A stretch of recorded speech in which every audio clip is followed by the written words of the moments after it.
പരിശീലനം ചെയ്തു വന്നിരുന്നെങ്കിൽ, സന്ധ്യാവന്ദനാദികൾ ചെയ്തു വന്നിരുന്നെങ്കിൽ, ഏറ്റവും ലളിതങ്ങളായിട്ടുള്ള നിത്യകർമ്മങ്ങൾ നിത്യേന അനുശീലിച്ചും പരിശീലിപ്പിച്ചും വന്നിരുന്നുവെങ്കിൽ ഈ ദുർഘടങ്ങൾ ഉണ്ടാകുമായിരുന്നില്ല. ഇന്ന് നമ്മൾ കാണുന്ന പല അപഥസഞ്ചാരങ്ങൾ. അന്ന് വളരെ ലെങ്തി ആയിരുന്നെങ്കിൽ തന്നെ എൻ്റെ ചിന്തകൾ ഞാൻ അന്ന് പറഞ്ഞ പോലെ തന്നെ ഷെയർ ചെയ്യാനായിട്ട് കോമ്പീറ്റൻ്റ് ആയിട്ട് മറ്റൊരു വ്യക്തിത്വത്തിനെ കാണാൻ കഴിയാതിരുന്നോണ്ടാണ് അന്ന് ഞാൻ വോയിസ് മെസ്സേജ് ആയിട്ട് ഇട്ടിരുന്നില്ലേ. നല്ല തിരക്കിലാണങ്ങ് പറഞ്ഞില്ല, ഞാൻ മറുപടി പറഞ്ഞില്ല. നമ്മൾ ചർച്ചയ്ക്കെടുത്തില്ല. എന്താ ചർച്ചയ്ക്കെടുത്തിരുന്നില്ലേ അത്? ഇല്ല ഇല്ല. ഏതായിരുന്നു വിഷയം? അത് നമ്മൾ അടുത്ത ക്ലാസ് ആവട്ടെ എന്ന് പറഞ്ഞു. അത് ഏതായിരുന്നു വിഷയം? അപ്പൊ കാരണം അതിനു മുൻപ് ഇതുമായിരുന്ന ഒരു ക്ലാസ്സിൽ അങ്ങ് പറഞ്ഞു, നിങ്ങൾ പിന്നെ ഏതെങ്കിലും ഒരു വിഷയം പറയൂ, നമ്മളൊരു എന്താ പറയാ ഒരു നിയതമായ ഒരു പഠനക്രമത്തിലേക്ക് മാനസികമായിട്ട് തയ്യാറായിട്ടല്ല ഇന്ന് ഞാൻ വന്നിരിക്കുന്നത്. വി വിൽ ടോക്ക് ഓഫൻ എന്നുള്ള അർത്ഥത്തിൽ പറഞ്ഞിട്ടുണ്ടായിരുന്നു. അപ്പൊ നമ്മൾ എന്നിട്ട് ഒരു മുഴുവൻ ക്ലാസ്സും സംസാരിക്കുകയും ചെയ്തു കാലികമായിട്ടുള്ള കാര്യങ്ങൾ. അപ്പോഴാണ് പറഞ്ഞ് നമ്മൾ ഡിവേറ്റ് ചെയ്ത് പോകുന്നു എന്ന് പറഞ്ഞപ്പോ അങ്ങ് തന്നെ പറഞ്ഞു, ഡിവേഷൻ ഒന്നും ഇല്ല, നമ്മള് പിന്നെ യാനത്രയങ്ങളെ പറയുന്നതിന്റെ ഭാഗമായിട്ട് എടുത്താൽ മതി, എന്നിരുന്നാൽ തന്നെയും നമുക്ക് നോക്കാം എന്നൊക്കെ പറയുകയുണ്ടായിരുന്നു. അപ്പൊ ഞാൻ അന്ന് വോയിസ് മെസ്സേജിൽ വന്നത് എന്താന്ന് വെച്ച് കഴിഞ്ഞാൽ നമ്മൾ പറഞ്ഞതുപോലെ തന്നെ ഒരു ദേവയാനം പിതൃയാനം അല്ലാണ്ടുള്ള അസുരയാനം ഇപ്പൊ ഇവിടെ കാണുന്നത്. അപ്പൊ അന്ന് എന്റെ മനസ്സിൽ തോന്നുന്നു വെച്ചാൽ നമ്മൾ കാലികമായ എല്ലാത്തിൽ നിന്നും വിട്ടു നിന്നുകൊണ്ടുള്ള ഒരു ഐവറി ടവറിലുള്ള ചർച്ചയല്ലല്ലോ എന്നുള്ള അർത്ഥത്തിൽ തന്നെയാണ് എനിക്ക് തോന്നിയത്. ഇപ്പൊ തന്നെ അങ്ങ് നോക്കൂ, അതായത് പഴയ പിന്നെ പാസ്റ്റ് പറഞ്ഞാലും പ്രസന്റ് പറഞ്ഞാലും നടക്കുന്ന ക്രൂരതയും അട്രോസിറ്റിയും കാണുമ്പോഴത്തേക്കും ഇതൊന്നും നമ്മൾ കാണുന്നില്ല, നമ്മൾ മറ്റൊരു ലോകത്തിലാണെന്ന് ചിന്തിക്കാൻ കഴിയാത്തത് കൊണ്ടാണ് ആ വിഷയങ്ങളെല്ലാം നമ്മുടെ സംസാരത്തിന്റെ ഭാഗമായിട്ട് വന്നുകൂടിയത്. കാരണം ധ്യാനത്രയങ്ങളിൽ നമ്മളുടെ കർമ്മ പദ്ധതികളുമായിട്ട് ബന്ധപ്പെട്ടിട്ടാണല്ലോ ഈ നടന്നു കഴിഞ്ഞിട്ടുള്ള ക്രൂരതകളും ഇപ്പൊ നടന്നുകൊണ്ടിരിക്കുന്ന ക്രൂരതകളും. അന്ന് ഞാൻ പറഞ്ഞതുപോലെ തന്നെ വൈദികമായ കാഴ്ചപ്പാടിൽ നിന്നും അല്ലെങ്കിൽ ധാർമ്മികതയിൽ നിന്നും വ്യതിചലിച്ച് പോയിരിക്കുന്ന ഒരു അപ്പം മെജോറിറ്റി ഉണ്ടെങ്കിൽ അതിന്റെ പിന്നാലെ ആളുണ്ട്. ഇപ്പോഴുള്ള ദുർഘടം അത് തന്നെയായിട്ട് എനിക്ക് തോന്നുന്നു. ശരി പറഞ്ഞാൽ ഒരാൾ പറഞ്ഞാൽ മതി, അല്ലെങ്കിൽ ഒരു ശരി ഒന്നേ ഉള്ളൂ എന്നുള്ള കോൺസെപ്റ്റിന് പകരം മെജോറിറ്റി ഇതിലേ പോകുന്നുണ്ടല്ലോ എന്നുള്ള മാതിരിയാണ് ഈ പോകുന്നത്. ഇപ്പൊ ഈ പോയിന്റ് പറയുകയാണെന്നുണ്ടെങ്കിൽ പണ്ട് ഞാൻ പറഞ്ഞില്ലേ, ചെങ്കിസ് ഖാൻ, പോൾ പോട്ട് അങ്ങനെ മില്യൺസ് ആണ് കൊന്നൊടുക്കിയത്. ഒരാള് അന്ന് അവസാനം ഞാൻ സംശയമായി ചോദിച്ചത്, ഒരു ഈശ്വരന്റെ സങ്കല്പത്തിന് സൂര്യ ചന്ദ്രമസു ദാത യഥാപൂർവം അകൽപ്പയത്, ആ പരമാത്മാവിന്റെ സങ്കല്പത്തിനനുസരിച്ച് സൃഷ്ടിസ്ഥിതി പ്രളയങ്ങൾ നടക്കുന്നുണ്ട്. അത് ധാർമ്മികമാണ്. ഇവിടെ ഒരു ജീവാത്മാവിന്റെ സങ്കല്പം എത്ര ശക്തമാണ്, അത് എത്രയോ നെഗറ്റീവായിട്ട് പോകുന്നു. അല്ലെങ്കിൽ മില്യൻസിനെ കൊന്നൊടുക്കാനും ദുഃഖത്തിലാഴ്ത്താനും കഴിയില്ല. ഇപ്പൊ ലേറ്റസ്റ്റ് ആയിട്ട് പറയുകയാണെന്നുണ്ടെങ്കിൽ തന്നെ നമ്മളുടെ എന്താ പറയാ എത്ര ആൾക്കാരെയാണോ അതിക്രൂരമായിട്ട് ഇപ്പോഴും നമ്മുടെ ബംഗ്ലാദേശ്, രണ്ടാമത്തത് ഇറാൻ. അതിന്റെ ഫലമാണല്ലോ. ഇപ്പൊ പലരും പറയാറുണ്ട് ഇതൊന്നും നമ്മൾ അറിയേണ്ട വിഷയങ്ങളല്ല, പക്ഷെ ഭക്ഷണം കഴിക്കുന്ന ഹോട്ടലിൽ ചെന്നപ്പോൾ ഹോട്ടൽ അടച്ചു കിടക്കുന്നു. വൈ? അപ്പോഴാണ് പിന്നെ സ്ട്രേറ്റ് അവിടെ തടസ്സം വന്നതും യുദ്ധങ്ങളും ഈ കാര്യങ്ങളും. സത്യത്തിൽ ഒരു സ്റ്റാറ്റിസ് ഞാൻ വായിച്ചു വയ്ക്കുക. കാരണം അമേരിക്കയുടെ ഒരു ദിവസത്തെ ഡിഫൻസ് ബഡ്ജറ്റ് ലോക ജനസംഖ്യക്ക് സമൃദ്ധമായിട്ട് ഭക്ഷണം കഴിക്കാനുള്ള ഉണ്ട് എന്നുള്ളത്. അപ്പൊ നമ്മൾ ഇവിടെയാണ് പ്രസക്തി വരുന്നത്. ദ്വേഷം, ഇച്ഛാദ്വേഷം. ഒരു ജീവാത്മാവ് തന്നെയാണല്ലോ ഈ പ്രവർത്തിക്കുന്നത്. ട്രംപ് ഒരു ജീവാത്മാവാണ്, പുടിൻ ഒരു ജീവാത്മാവാണ്, കൊമീനി ജീവാത്മാവാണ്. ഒരു വ്യക്തിയുടെ ഒരു വ്യക്തിയുടെ പ്രവർത്തനങ്ങള് മില്യൻസിന് ദുഃഖത്തിനാഴ്ത്തുന്നു എന്ന് വരുമ്പോഴാണ് what is the extent of their liberty to do things. കർമ്മം ചെയ്യാനുള്ള സ്വാതന്ത്ര്യത്തിന്റെ പരിധി എത്രയോ വലുതാണെന്ന് തോന്നിപ്പോയി എന്ന് മാത്രം. കാരണം ഇപ്പൊ നമ്മള് പിന്നെ നമ്മളുടെ എന്താ പറയാ ഹിംസ പരമോധർമ്മ എന്ന് പറയുമ്പോൾ, ഹിംസ എന്ന് പറയുന്നത് നമ്മൾ 81 തരത്തിലുള്ളതൊക്കെ പറയാറുണ്ട്. സൂക്ഷ്മ തലത്തിലേക്ക് പോകുമ്പോ മനസ്സുകൊണ്ടോ വാക്കുകൊണ്ടോ ചിന്ത കൊണ്ടോ ഒക്കെ. അതും പോയിട്ട് എത്രയോ ക്രൂരമാണ്, കേൾക്കുമ്പോൾ ഞെട്ടിപ്പോകും. അതും ഈ കാലഘട്ടത്തിൽ. അപ്പൊ ഞാൻ ഉദ്ദേശിച്ചത്, ജ്ഞാനത്രയങ്ങളുടെ ഉള്ളിൽ വരുമ്പോൾ ഒരു മനുഷ്യന്റെ പ്രവൃത്തി പഥങ്ങളെ പറ്റി നമ്മൾ ചിന്തിച്ചു പോകുമ്പോ, വിശകലനം ചെയ്ത് പോകുമ്പോ, അല്ലെങ്കിൽ വെറുതെ സ്ട്രേ തോട്ടായാൽ പോലും ഇത് നമ്മുടെ മനസ്സിൽ തട്ടുന്നില്ല എന്നുണ്ടെങ്കിൽ നമ്മൾ എന്താ പറയാ മറ്റൊരു മേഖലയിൽ മാത്രം ഒരു ബുക്കിഷ് നോളജോ അല്ലെങ്കിൽ അങ്ങനെ ഒരു ഇന്റലക്ച്വൽ ജിംനാസ്റ്റോ അല്ലല്ലോ നമ്മൾ ഉദ്ദേശിക്കുന്നത്. Unless we put these into practice, അതിനെന്താ പ്രസക്തിയില്ല. അങ്ങനെ തോന്നുന്നതുകൊണ്ടാണ് ഞാൻ ആ വിഷയമൊക്കെ സംസാരിച്ചത്. എനിക്ക് അതിൻ്റെ ആകത്തുക മനസ്സിലായി എന്ന് കരുതിക്കൊണ്ട് ഞാൻ അതിൻ്റെ മറുപടി പറയാം. പിന്നെ നമ്മളിപ്പോൾ സംസാരിച്ച് വന്ന ആ വിഷയങ്ങൾ തന്നെയാണ്. ഇപ്പം ഒരു മധ്യകാലത്തെ ഉറക്കം വിട്ടിട്ട് മധ്യകാലത്ത് എല്ലായിടത്തും ഉണ്ടായിരുന്ന അവ്യവസ്ഥയും ഏറ്റവും കുറവായിരുന്നു നമുക്കത് കുറവായിരുന്നു വെച്ചാൽ 12-ാം നൂറ്റാണ്ടിലും 13-ാം നൂറ്റാണ്ടിലും ഒക്കെ വേദാന്തത്തിൽ ഉന്നത കൃതികൾ ഇന്ന് നമുക്ക് പരിചയമില്ലാത്ത കൃതികൾ ശങ്കരൻ്റെയും മറ്റും പാരമ്പര്യത്തിൽ ഉണ്ടായിട്ടുണ്ട്. മധ്വൻ തുടങ്ങിയുള്ള ആചാര്യന്മാർ ഈ സമസ്യകളെ അഭിസംബോധന ചെയ്തുകൊണ്ട് മഹത്തായ രചനകൾ നടത്തിയിട്ടുണ്ട്. അപ്പോൾ നമുക്ക് ഇവരുടെ ഒരു മൊത്തം ഞാൻ ആഗോള ചരിത്ര സാഹചര്യം വെച്ചുകൊണ്ട് പറയുകയാണ്. പിന്നെ അപ്പം കാരണം ഈശ്വരൻ്റെ വൃത്തി കേവലം നമ്മുടെ സ്ഥലത്ത് മാത്രമല്ല, എല്ലായിടത്തും ഉണ്ട്. അതെ, ഒരു നിമിഷം കൂടി. കാരണം കഴിഞ്ഞ ക്ലാസ്സിലും അല്ലെങ്കിൽ അതിന് 1-2-3 ക്ലാസ്സുകളിലും നമ്മൾ ചർച്ച ചെയ്ത് ഇതുമായിട്ട് പോകുമ്പോഴൊക്കെ ഞാൻ എന്താ പറയാ തികഞ്ഞ വിനയത്തോടു കൂടി തന്നെ മറ്റ് പാർട്ടിസിപ്പൻസിനെയും ഞാൻ എന്താ പറയാ അപേക്ഷിക്കുകയാണ് ഇത്തരം വിഷയങ്ങളിലേക്ക് കോൺട്രിബ്യൂട്ട് ചെയ്യുകയോ ഡിസഗ്രിമെന്റ് ഉണ്ടെങ്കിൽ പറയുകയോ. കഴിഞ്ഞ പ്രാവശ്യം അങ്ങനെയാണ് ഉണ്ടായത്.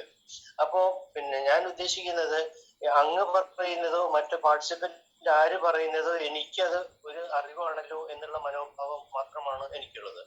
അങ്ങനെ വരുമ്പോഴത്തേക്കും now you are the moderator, you are എന്താ പറയാ ഇത് കൊണ്ട് നടക്കുന്ന അംഗമാണ്. അപ്പൊ അതുകൊണ്ട് വിഷയത്തിന്റെ പ്രസക്തിയും അതിൽ മറ്റുള്ളവരുടെ കോൺട്രിബ്യൂഷന്റെ പ്രസക്തിയും ഇതെല്ലാം അങ്ങ് യു ജഡ്ജ് യുവർ സെൽഫ്. അല്ല, വിഷയമായിട്ട് ബന്ധം ഉള്ള രീതിയിലാണ് ആ ചോദ്യത്തെ നമ്മൾ ഉപയോഗിക്കുന്നത്. ഒരു ചോദ്യം വരുന്നത് സ്വാഭാവികമായിട്ടും ചർച്ചയുടെ ഭാഗമായിട്ടല്ലേ. അപ്പോൾ അതിൽ ഇവിടെ ഒരു ആഗോള ദൃഷ്ടിയിൽ ലോകം മുഴുവനും മനുഷ്യൻ്റെ വ്യാപാരം, മനുഷ്യപ്രവർത്തനം ലോകം മുഴുവനും ഉണ്ട് എക്കാലത്തും. ഏതെങ്കിലും ഒരു പ്രത്യേക ദേശ സീമയിൽ അല്ല അത് നടക്കുന്നത്. അപ്പോൾ ആ നിലയിലാണ് നമ്മൾ മനുഷ്യവൃത്തിയെ കാണേണ്ടത്. മനുഷ്യവൃത്തിയെയാണ് നമ്മൾ ധർമാർത്ഥ കാമങ്ങളിലെ അർത്ഥമെന്ന് ഭാരതീയ പരമ്പര പറയുന്നത്.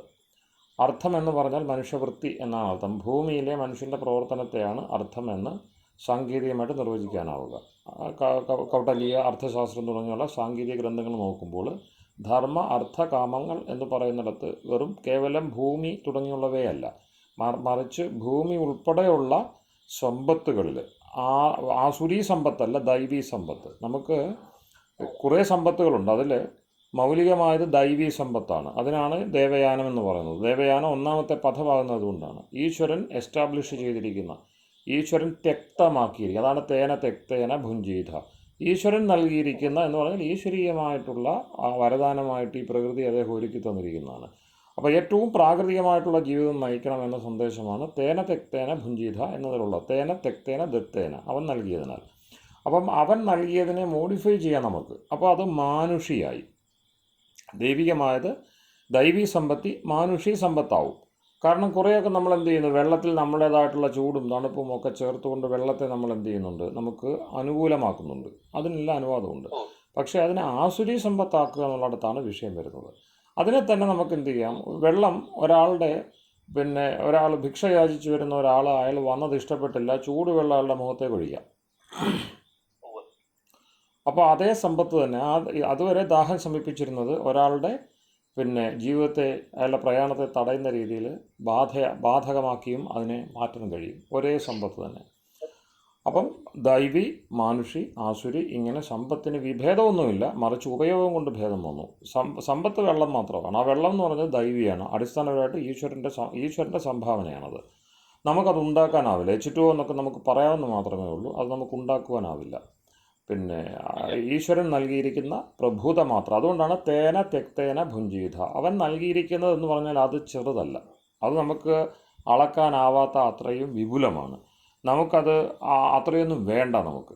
കാരണം എല്ലായിടത്തും അദ്ദേഹം ഒരു എക്സ്ട്രാവഗൻസ്, സൃഷ്ടിയുടെ രഹസ്യത്തിലേക്ക് ചിന്തിക്കുമ്പോൾ എപ്പോഴും ഒരു എക്സ്ട്രാ നൽകിയിട്ടുണ്ട്. ഇപ്പം ഒരു പൂവിനെ എടുത്താൽ ആ പൂവിന് ഭംഗിയും നിറവും മറ്റു കാര്യങ്ങളും ഒക്കെ ഉണ്ട്. അതിന് പരാഗണാദികളാണ് അതിൻ്റെ ജൈവധർമ്മങ്ങളെങ്കിൽ, ഒരു പൂവ് തേനും ഒക്കെ ആയിട്ട് ഇരിക്കുന്നത് പൂമ്പൊടിയെ പകർത്തുവാൻ വേണ്ടിയാണ് എങ്കിൽ ഇത്രയും ഭംഗിയും നിറവും ചാരുത, അതിൻ്റെ വിന്യാസത്തിലുള്ള, അതിൻ്റെ സ്ട്രക്ചറിലുള്ള രചനാഭംഗി, അതിനുള്ളിൽ തേന്, ഇങ്ങനെ അടരുകളായിട്ട് വിന്യസിക്കപ്പെട്ടിരുന്ന സൗന്ദര്യ തലത്തിൻ്റെ ആവശ്യമൊന്നുമില്ല. കാരണം അത്രയൊന്നും ഒരു വണ്ടോ ഒരു പിന്നെ പൂമ്പാറ്റയൊന്നും അത്രയൊന്നും സൗന്ദര്യം ആസ്വദിക്കുന്നതായിട്ട് നമുക്ക് കരുതാനാവില്ല. നമ്മളും എപ്പോഴും അത് ആസ്വദിക്കാറില്ല.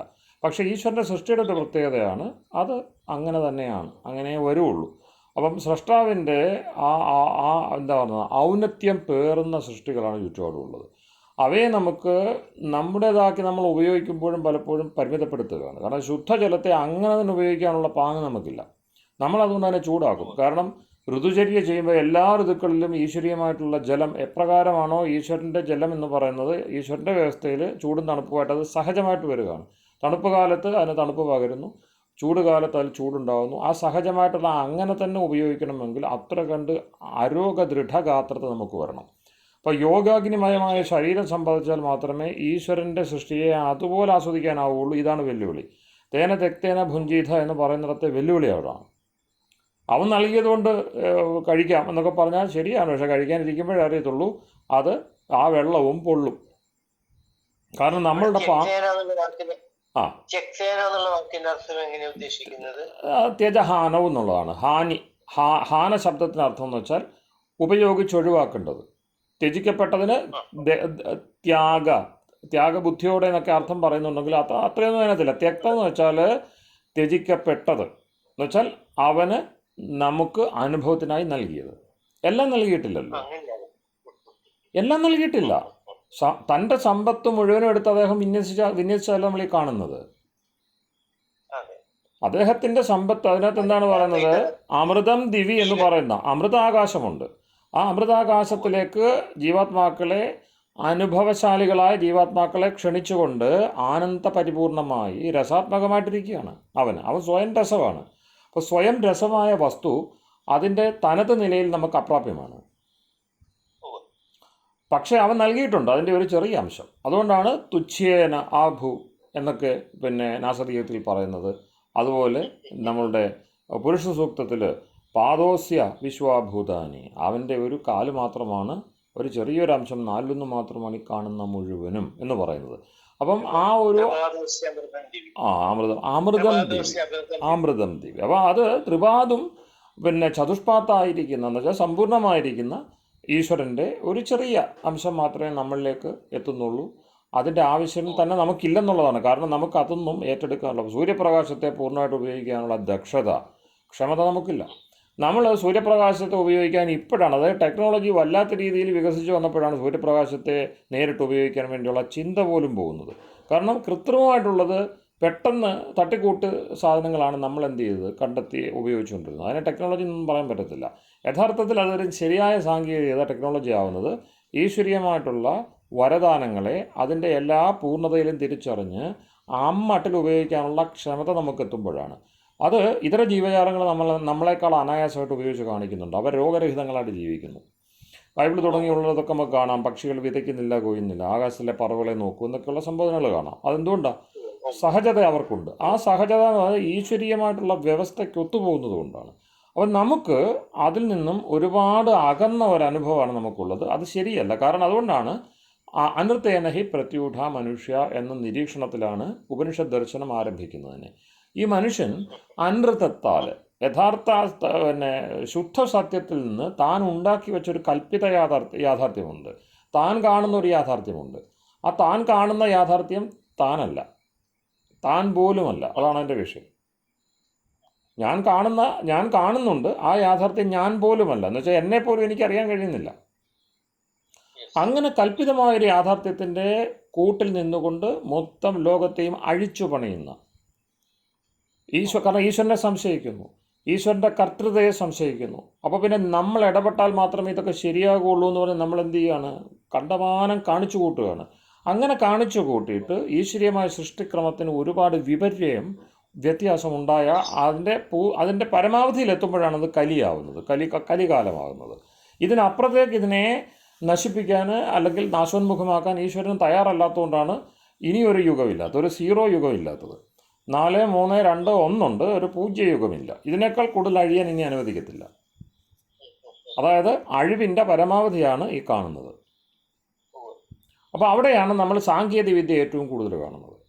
എന്നുവെച്ചാൽ മനുഷ്യൻ്റെ കൃത്രിമമായ, അതിനാണ് മായ എന്ന ഒറ്റ വാക്കിലാണ് രാമായണാദികൾ ഈ ശാങ്കര പരമ്പരയിലെ മായയല്ല അത് ഉദ്ദേശിക്കുന്നത്. മായ എന്ന് വെച്ചാൽ ജസ്റ്റ് സയൻസ്. മനുഷ്യൻ ഭൂമിയിൽ കിട്ടുന്ന ഭൗമ സാഹചര്യങ്ങളെ അതിൻ്റെ തനത്ത് നിലയിൽ തിരിച്ചറിയാതെ ആംശികമായിട്ട് അവനവൻ്റെ തത്കാലത്തെ ഉപയോഗത്തിന് വേണ്ടി അതിനെ ഉപയോഗിച്ച് ദുരുപയോഗം ചെയ്ത് താനൊരു മാസ്റ്ററാകുന്നു. യഥാർത്ഥത്തിൽ ഈശ്വരൻ മാസ്റ്റർ ആകേണ്ടിടത്ത് മനുഷ്യൻ മാസ്റ്ററായി കാണുന്ന, പ്രകൃതിയുടെ മാസ്റ്ററാണ് ഞാനെന്ന് പ്രഖ്യാപിച്ചുകൊണ്ട് പ്രകൃതിയുടെ നിയമങ്ങളെ ചോദ്യം ചെയ്യുന്ന, എന്നിട്ട് അതിന് തന്നെ വിധേയമായി നശിച്ചു പോകുന്ന, മൊത്തം തന്നെ നശിച്ചു പോകുന്ന, താനും നശിക്കുന്നു, തൻ്റെ കൂടെയുള്ളവരെ നശിപ്പിക്കുകയും ചെയ്യുന്ന ആ ഒരു രീതിക്കാണ് മായ എന്ന് പറയുന്നത്. ഈ മായാപ്രയോഗങ്ങളെ നേരിടുക എന്നുള്ളത് എക്കാലത്തും ദൈവീ സമ്പത്തിനെ തിരിച്ചറിഞ്ഞ ആസ്തികർ, ദേവഗണങ്ങൾ എക്കാലത്തും ചെയ്തു വന്നിരുന്നതാണ്. രാമായണത്തിൽ രാമൻ എന്നും മായയോടാണ് സമരം ചെയ്തുകൊണ്ടിരുന്നത്. മായ എന്ന് വെച്ചാൽ സയൻസിൻ്റെ ഇന്നത്തെ കാണുന്ന ടെക്നോളജിക്കൽ അഡ്വാൻസ്മെൻറ്റ് തന്നെയാണ്. ഏറ്റവും കൂടുതൽ അത് അന്ന് കാണിച്ചിരുന്ന 2 നഗരങ്ങളാണ് കിഷ്കിന്ധയും ലങ്കയും. കിഷ്കിന്ധയിൽ അദ്ദേഹം അഴിച്ചുപണി നടത്തുന്നുണ്ട്, ലങ്കയിലും അഴിച്ചുപണി നടത്തുന്നുണ്ട്. അതിനെ റീസ്റ്റോർ ചെയ്യുകയാണ്, അതിൻ്റെ ദൈവീ സമ്പത്തിലേക്ക് റീസ്റ്റോർ ചെയ്യുകയാണ്. അത് ചരിത്രപരമായിട്ട് അദ്ദേഹം ചെയ്യുന്നത്. ഈ ഇതിഹാസത്തെ ചരിത്രപരമായിട്ട് കാണാതെ അതിനകത്ത് ആകെപ്പാടെയുള്ള ഈ വേഷഭൂഷാദികളിലും ദൈവികമായിട്ടുള്ള തെറ്റായിട്ടുള്ള ചില സിദ്ധാന്തങ്ങളിലുമാണ് നമ്മൾ രാമായണത്തെ മറ്റും നോക്കിക്കാണുന്ന ശീലിച്ചു വെച്ചിരിക്കുന്നത്. അതുകൊണ്ട് അതിൻ്റെ തനത് സുഖം നമുക്ക് കിട്ടില്ല. അതിനകത്തൊരു പെട്ടെന്ന് ഉദാഹരണം പറഞ്ഞാൽ എന്തോ അതിന് യഥാർത്ഥത്തിൽ അവർ വളരെ സഹജമായിട്ട് വെറും സാധാരണമായിട്ടുള്ള മനുഷ്യനൊരു വലിയ ഒരസ്തിത്വമാണ്. പ്രപഞ്ചത്തിൽ മനുഷ്യൻ്റെ ഒരു പ്രത്യേക സ്ഥാനമുണ്ട്. ആ സ്ഥാനത്തെ മാനിച്ചുകൊണ്ട് ഏറ്റവും മികച്ച മനുഷ്യനെ അവതരിപ്പിക്കാൻ വേണ്ടിയുള്ള ഒരു സാധു ഋഷിയുടെ ഏറ്റവും സഹജവും ഏറ്റവും സുതാര്യവും അതുപോലെ തന്നെ ഏറ്റവും ഡയറക്റ്റ് ആയിട്ടുള്ള നേർവഴിയിലുള്ള ഒരു ശ്രമമാണ് രാമായണം. അത് പക്ഷേ ഇന്ന് നമുക്ക് അങ്ങനെയല്ല നമുക്ക് കിട്ടുന്നത്. ജ്ഞാതുമേവം വിധം നരം, എനിക്ക് നല്ലൊരു മനുഷ്യനെ അറിയാൻ കഴിയണം. മനുഷ്യത്വത്തിൻ്റെ പൂർണ്ണത, ഈശ്വരൻ്റെ സൃഷ്ടിയുടെ ഭാഗമായിട്ട് മനുഷ്യനെ എങ്ങനെ ആവണം. കാരണം സൃഷ്ടി സൃഷ്ടാവിനെ അറിയിക്കുന്നതാണ്. സൂര്യൻ അങ്ങനെയാണ്, ചന്ദ്രൻ അങ്ങനെയാണ്, ജലം അങ്ങനെയാണ്, അഗ്നി അങ്ങനെയാണ്. അതെല്ലാം ഈശ്വരൻ്റെ മഹത്വത്തെ വിളിച്ചോതുന്നതാണെന്ന് ഋഷി തിരിച്ചറിയുന്നു. മനുഷ്യനും അങ്ങനെ ആകണ്ടേ? അപ്പം മനുഷ്യൻ ഈശ്വരൻ്റെ സൃഷ്ടി എന്ന നിലയിൽ നമ്മൾ ഈശ്വരനെ സൃഷ്ടിക്കുന്ന ആളുകളായി. വയലാറും മറ്റും പറഞ്ഞ പോലെ നാസ്തിക യുഗം വന്നപ്പോഴത്തേക്കും മനുഷ്യൻ മതങ്ങളെ സൃഷ്ടിച്ചു, മതങ്ങൾ ദൈവങ്ങളെ സൃഷ്ടിച്ചു എന്ന് പറയുന്ന ആ ഒരു ദൈവബോധത്തിലേക്ക് നമ്മൾ തരം താണു ചുരുങ്ങി. നമ്മളിന്ന് അത് വെച്ചുകൊണ്ടാണ് ഋഷിയുടെ ഈശ്വരനെ, വേദത്തിലെ ഈശ്വരനെ നമ്മൾ അളക്കാൻ ശ്രമിക്കുന്നത്. കിട്ടത്തില്ല നമുക്ക്. അപ്പോൾ അവിടെ രാമായണമൊക്കെ നമ്മളെ സ്ലിപ്പ് ചെയ്തു പോവുകയാണ്, നമ്മളുടെ കൈപ്പിടിയിൽ ഒതുങ്ങാതെ പോവുകയാണ്. രാമായണമാകട്ടെ മഹാഭാരതമാകട്ടെ ഈ ഇത് ഇതിഹാസങ്ങളെന്ന് വെച്ചാൽ മനുഷ്യർ ജീവിച്ചതാണ്. അവരാരും പ്രതിമകളായിരുന്നില്ല, നമ്മൾ ഇന്ന് പൂജയ്ക്ക് വെച്ചിരിക്കുന്ന പ്രതിമകളായിരുന്നില്ല. അവരാരും നമ്മൾ ഇന്ന് സങ്കല്പിക്കുന്ന പോലെയുള്ള ദൈവികാംശങ്ങൾ മനുഷ്യർക്കിടയിൽ ദൈവങ്ങളായിട്ട് അവതരിച്ചു വന്ന് എല്ലാത്തരം സുഖസൗകര്യങ്ങളോടും കൂടി സ്വർഗത്തിൽ നിന്ന് നേരിട്ട് വന്ന, അത് മോക്ഷത്തിൽ നിന്ന് വന്നവരാകട്ടെ, സ്വർഗത്തിൽ നിന്ന് പ്രത്യേക തീട്ടൂരം കിട്ടി വന്നവരാകട്ടെ, ത്രിമൂർത്തികൾ നിയോഗിച്ചവരാകട്ടെ, അങ്ങനെയുള്ള ഒരാൾ പോലും ഇതിഹാസത്തിൽ ജീവിച്ചിരുന്നിട്ടില്ല. അവരെ അങ്ങനെ നമ്മൾ കാണുമ്പോഴുള്ള കുഴപ്പം നമ്മളിൽ നിന്ന് അവർ ബഹുദൂരം അകന്നു. അപ്പോൾ എന്തു ചെയ്തു? ഈ പറയുന്ന ദൈവീ സമ്പത്തിനെ അറിയിക്കുവാൻ വേണ്ടി ഈ ഋഷികൾ തങ്ങൾ എങ്ങനെയാണ് ഈ 3 സാധ്യതകൾ ഇരിക്കുകയാണ്. 3 യാനങ്ങളുള്ളത് 3 സമ്പത്തുകളെ ആശ്രയിച്ചാണ്, 3 അർത്ഥങ്ങളെ ആശ്രയിച്ചാണ്. അപ്പോൾ ദൈവീ സമ്പത്തുണ്ട്, മാനുഷിക സമ്പത്തുണ്ട്, ആസുരി സമ്പത്തുണ്ട്. അപ്പോൾ ഇതിലേതിനെ എങ്ങനെ ഉപയോഗിക്കണം? ഇതെല്ലാം നമ്മുടെ ചുറ്റുമുണ്ട്. കാരണം ഇന്നലെ തുടങ്ങിയതല്ലല്ലോ ഇത്. യഥാപൂർവം അകൽപ്പേത് കുറേ കാലം കഴിഞ്ഞപ്പോൾ ഈശ്വരീയമായ ജഗത്തിന് വിപര്യമുണ്ടായിട്ട് 4 യുഗങ്ങളുടെ വ്യവസ്ഥ വരുന്നു. 4 യുഗങ്ങളിൽ തന്നെ ഇതേ സൃഷ്ടി, ഇതേ കൽപ്പത്തിൽ 28ാമത്തെ കലിയുഗമാണ്, 28ാമത്തെ കലിയുഗമാണ്. അപ്പം അഴിവിനും അതിൻ്റേതായിട്ടുള്ള ഒരുപാട് ചരിത്രം വന്നു. അപ്പോൾ ഈശ്വരൻ്റെ ശുദ്ധ സ്വരൂപത്തിൽ ഈശ്വരൻ എങ്ങനെയാണ് സൃഷ്ടിച്ചത് എന്നൊന്നും നമുക്കറിയാൻ കഴിയില്ല, നമുക്ക് ഊഹിക്കാനേ അറിയുള്ളൂ. ഇന്നും അങ്ങനെയാണ്, സയൻസും അങ്ങനെയാണ് ചെയ്യുന്നത്. സയൻസ് എന്ത് ചെയ്യുന്നു? പഴയ വഴിയിലേക്ക് വീണ്ടും അതിനെ റീകൺസ്ട്രക്റ്റ് ചെയ്ത് വീണ്ടും അതിനെ പുനഃസ്ഥാപിക്കാൻ ശ്രമിക്കുകയാണ്, പഴയ സ്ഥിതി. അതുകൊണ്ടാണ് ബിഗ് ബാങ് തുടങ്ങിയുള്ളതെല്ലാം ഇതിനെ ഒരു റിവേഴ്സ് പ്രോസസ്സിലൂടെ കാലത്തിലൂടെ പിറകിലോട്ട് സഞ്ചരിച്ചിട്ടാണ് ആ പറയുന്ന ഒരു സിംഗുലാരിറ്റിയിലേക്കൊക്കെ അവരെത്താൻ ശ്രമിക്കുന്നത്.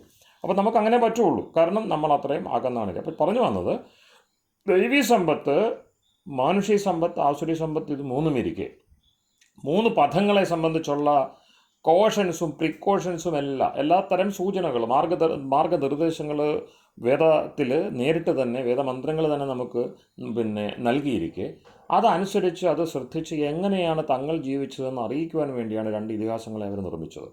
അത് 4 യുഗങ്ങളുണ്ട്. 4 യുഗങ്ങളിൽ 2 ഇതിഹാസങ്ങളേ ഉള്ളൂ. കൃതയുഗത്തിൽ ഇതിഹാസത്തിൻ്റെ പ്രസക്തിയില്ല. കാരണം അവിടെ ഈ പറയുന്ന ദൈവീ സമ്പത്തിനെ അവർക്ക് വ്യക്തമായിട്ട് ഉപയോഗിക്കുവാൻ കഴിഞ്ഞിരുന്നു. അതിനെ അങ്ങനെ തന്നെ ഉപയോഗിക്കാൻ കഴിഞ്ഞിരുന്നു. രാമായണം തുടങ്ങുമ്പോഴാണ് നമുക്കതിനുള്ള സൂചനകൾ കിട്ടുന്നത്. മറ്റു ഒരു ഇതിഹാസത്തിൽ ഞാനത് കണ്ടിട്ടില്ല. കൃഷ്ണപക്ഷ്യങ്ങൾ അകൃഷ്ടപക്ഷ്യങ്ങൾ ഇങ്ങനെ 2ആയിട്ട് ഈ സമ്പത്തിനെ തിരിക്കുകയാണ്. അവിടെ അകൃഷ്ടപക്ഷ്യം എന്ന് വെച്ചാൽ കൃഷി ചെയ്യാതെ തന്നെ പരമാവധി നമുക്ക് വേണ്ടത് നൽകുന്ന ഒരു പ്രകൃതി. ഇപ്പം ഒരു ചെറിയ സൂചന കലികാലത്തുള്ളത് നമ്മളുടെ തന്നെ ചില മഹാന്മാരായ 2 കൃഷിശാസ്ത്രജ്ഞന്മാർ ഈ കഴിഞ്ഞ നൂറ്റാണ്ടിൽ ജീവിച്ചിരുന്നവർ ജപ്പാനിൽ നിന്നും അമേരിക്കയിൽ പ്രവർത്തിച്ച വലിയ മൈക്രോബയോളജിസ്റ്റും ഏറ്റവും മഹാനായിട്ടുള്ള മറ്റ് മഹാന്മാരായ ശാസ്ത്രജ്ഞന്മാരിൽ ആദ്യം പരിഗണിക്കേണ്ട ഒരാളാണ് മെസനോവ് ഫുക്കുവോക്ക. അപ്പം ഫുക്കുവോക്ക ഈ പറയുന്ന ജൈവത, അതായത് കൃത്യമായിട്ട് പറഞ്ഞാൽ ഈ ദൈവീ സമ്പത്ത് എന്താണ് എന്നത് ചിന്തിച്ച മനുഷ്യനാണ്. അത് പ്രയോഗത്തിലേക്ക് അദ്ദേഹത്തോടൊപ്പം തന്നെ സമാന്തരമായിട്ട് കൊണ്ടുവരികയും അവർ തമ്മിൽ പിന്നീട് തിരിച്ചറിഞ്ഞ് അവർ തമ്മിൽ പരസ്പരം മാനിക്കുകയും ചെയ്തൊരു കഥയാണ് ഗുജറാത്തിലെ വലിയ കർഷകനായിരുന്ന ഭാസ്കർ സാലെ. അപ്പം ഏക്കർ കണക്കിന് ഇപ്പോൾ അവരുടെ വലിയ വലിയ തോട്ടങ്ങൾ അവിടെ നമുക്കിപ്പോഴും കാണാൻ കഴിയും. അപ്പോൾ അവരിതാണ് ചിന്തിച്ചത്. അപ്പം അദ്ദേഹത്തിൻ്റെ മൗലിക സിദ്ധാന്തം ഇതാണ്. അദ്ദേഹം തിരിച്ചറിഞ്ഞു നമ്മളിപ്പോൾ ഈ പറഞ്ഞ ദൈവീ സമ്പത്ത് എന്തെന്ന് മനസ്സിലാക്കുവാനുള്ള ആധുനികമായിട്ടുള്ളൊരു ഉദാഹരണമായതുകൊണ്ടാണ് ഞാനതെടുത്ത് പറയുന്നത്. അപ്പോൾ അദ്ദേഹം പറഞ്ഞതാണ്, നിങ്ങൾ നോക്കൂ, കാടിനോട് മത്സരിച്ച് കൃഷി ചെയ്യുവാൻ നമുക്കാവില്ല. കാട്ടിൽ നിൽക്കുന്ന മരങ്ങളുടെ വലിപ്പം നോക്ക്. നിങ്ങൾ വെട്ടിക്കൊണ്ടു പോകുന്ന എവിടാ? വീട്ടിൽ വെച്ചതല്ലല്ലോ, കാട്ടിൽ വെച്ചതല്ലേ കൊണ്ടുപോകുന്നത്.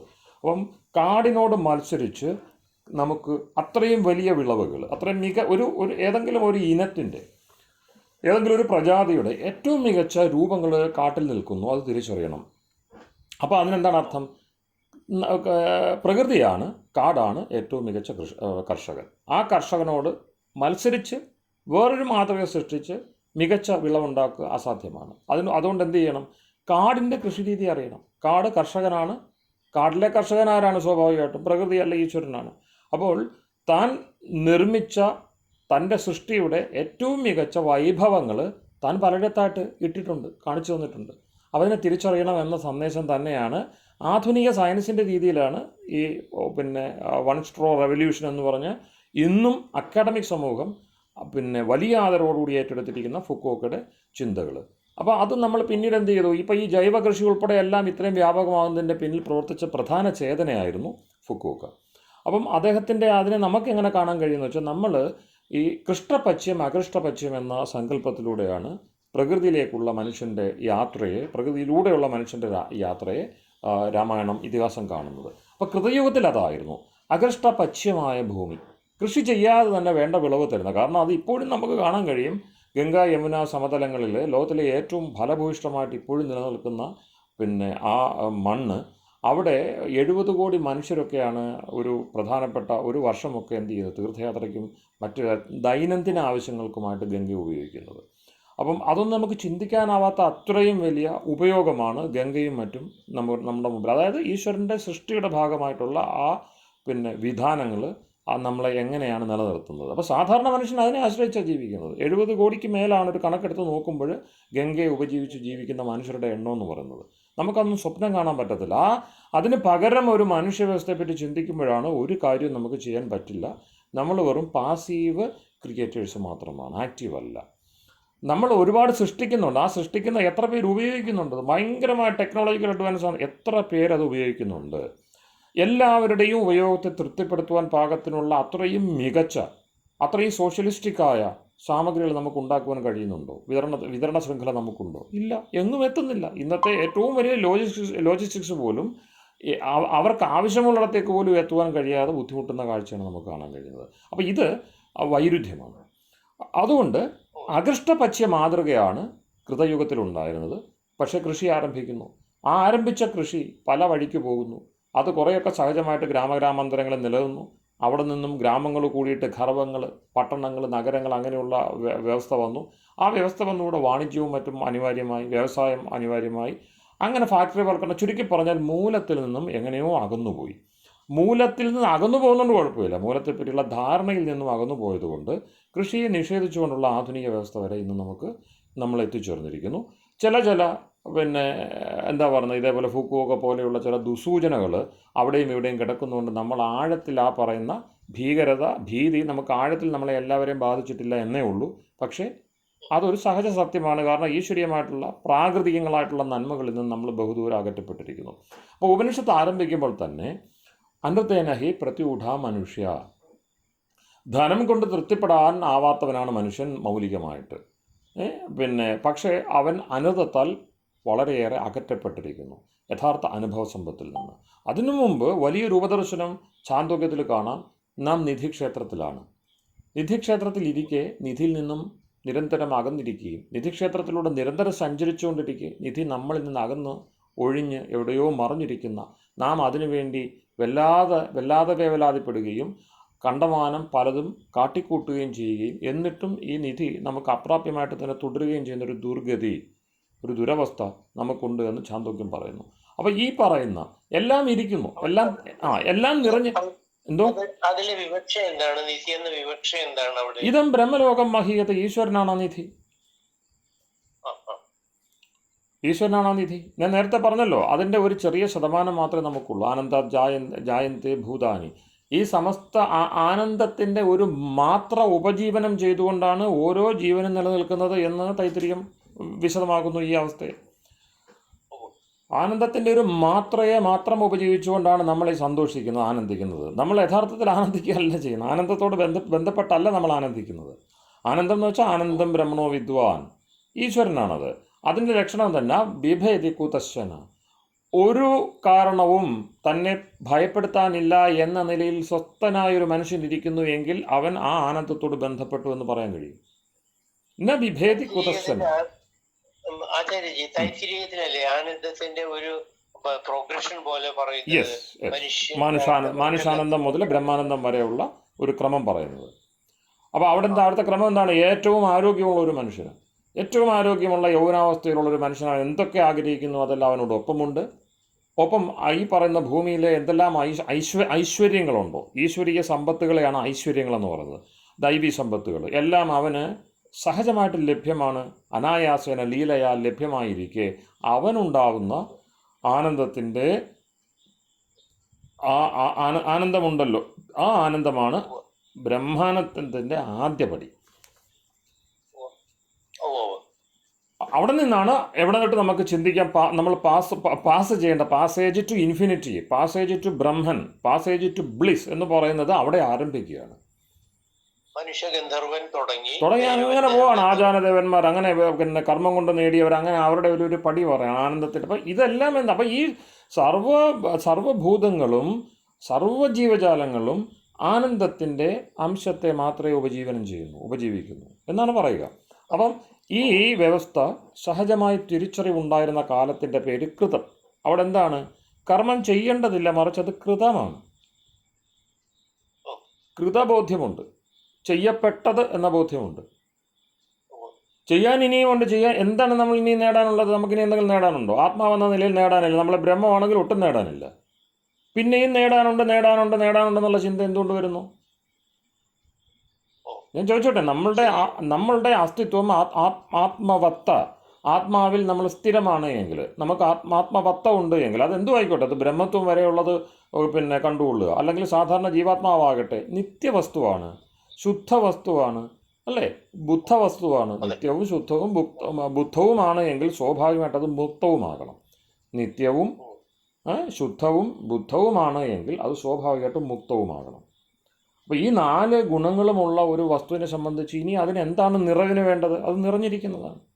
അതിൽ പൂർണ്ണമാണ്. എന്നിട്ടും കുറവില്ലാതെ എഴുന്നേൽക്കാറില്ല നമ്മൾ. ഓരോ ദിവസവും മുന്നേറുമ്പോഴും എന്തെങ്കിലും കുറവിന് വേണ്ടിയാണ്, അല്ലെ കുറവിനെ പറ്റിയാണ് ചിന്തിച്ചുകൊണ്ട് എഴുന്നേൽക്കുന്നത്. പരിമിതികളാണ് നമ്മളെ വലയം ചെയ്ത് നിൽക്കുന്നത്.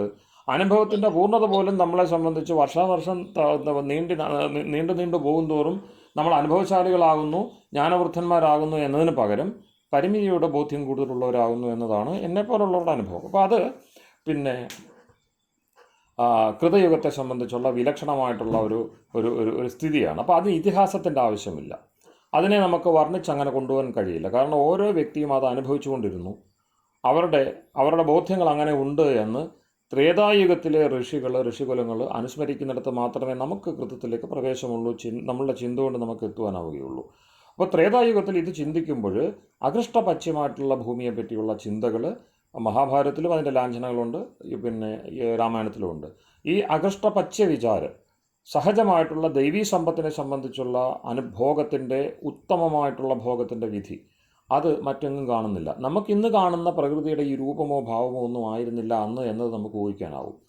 പിന്നെ നമുക്കിന്ന് കാണാൻ കഴിയുന്ന സ്വർഗം പോലും അതിനേക്കാൾ വലുതായിരുന്നു. ഇന്ന് കാണുന്ന സ്വർഗത്തെക്കാളും അത് വലുതായിരുന്നു എന്ന് മാത്രം നമുക്ക് പറയാം. നമ്മൾ ഇന്ന് നമ്മുടെ ഭാവനയെ കാണുന്ന സ്വർഗം എന്ന് പറയുന്നൊരു സംഗതി ഉണ്ടല്ലോ, അതിനേക്കാൾ കൂടുതൽ സഹജമായിട്ട് ഈ പ്രകൃതി, നമ്മൾ ഇന്ന് ഇവിടെ ഉപയോഗിച്ചുകൊണ്ടിരിക്കുന്ന ഈ പ്രകൃതി തന്നെ അങ്ങനെയായിരുന്നു. അപ്പോൾ അത് മെല്ലെ മെല്ലെ അഴിഞ്ഞ് പിന്നെ 4-ൽ 4, 4-ൽ 3, 4-ൽ 2, 4-ൽ 1 ഒരു കാലഘട്ടത്തിലാണ് നമ്മൾ ഈ ചിന്തകൾ ചെയ്യുന്നത്. അപ്പോൾ ദൈവീ സമ്പത്ത് അവിടെ ഇരിക്കെ തന്നെ അതിൻ്റെ അനുഭവം മാനുഷവും താണ്ടി ആസുരമായിരിക്കുന്നു എന്നർത്ഥം. അപ്പോൾ സുഖമല്ല, ദുഃഖമാണ് അവിടെ കൂടുതലിരിക്കുന്നത്. അനുഭവിക്കും തോറും ദുഃഖം കൂടുകയാണ് ചെയ്യുന്നത്, സുഖം കൂടുകയല്ല. അപ്പോൾ എന്തുകൊണ്ടാണ് ഇപ്പോൾ സുഖത്തെ അനുഭവിക്കുമ്പോൾ ആ സുഖം സ്ഥായിയായിട്ടിരിക്കണമല്ലോ. അത് നമ്മളെ സുഖം അനുഭവിച്ചാൽ ഉടനെ ബുദ്ധിമുട്ടുണ്ടാകണമെന്നൊരു നിയമം സഹജമായിട്ട് വരേണ്ടതില്ലല്ലോ. സുഖം ദുഃഖമാകണമെന്നും നിർബന്ധമില്ലല്ലോ. പിന്നെ എവിടെ പ്രശ്നം വരുന്നത്? കാരണം നമ്മൾ നിത്യതയാണ്, നിത്യ വസ്തുക്കളെ സംബന്ധിച്ച് അത്തരമൊരു ചാഞ്ചല്യത്തിൻ്റെ ആവശ്യമില്ല.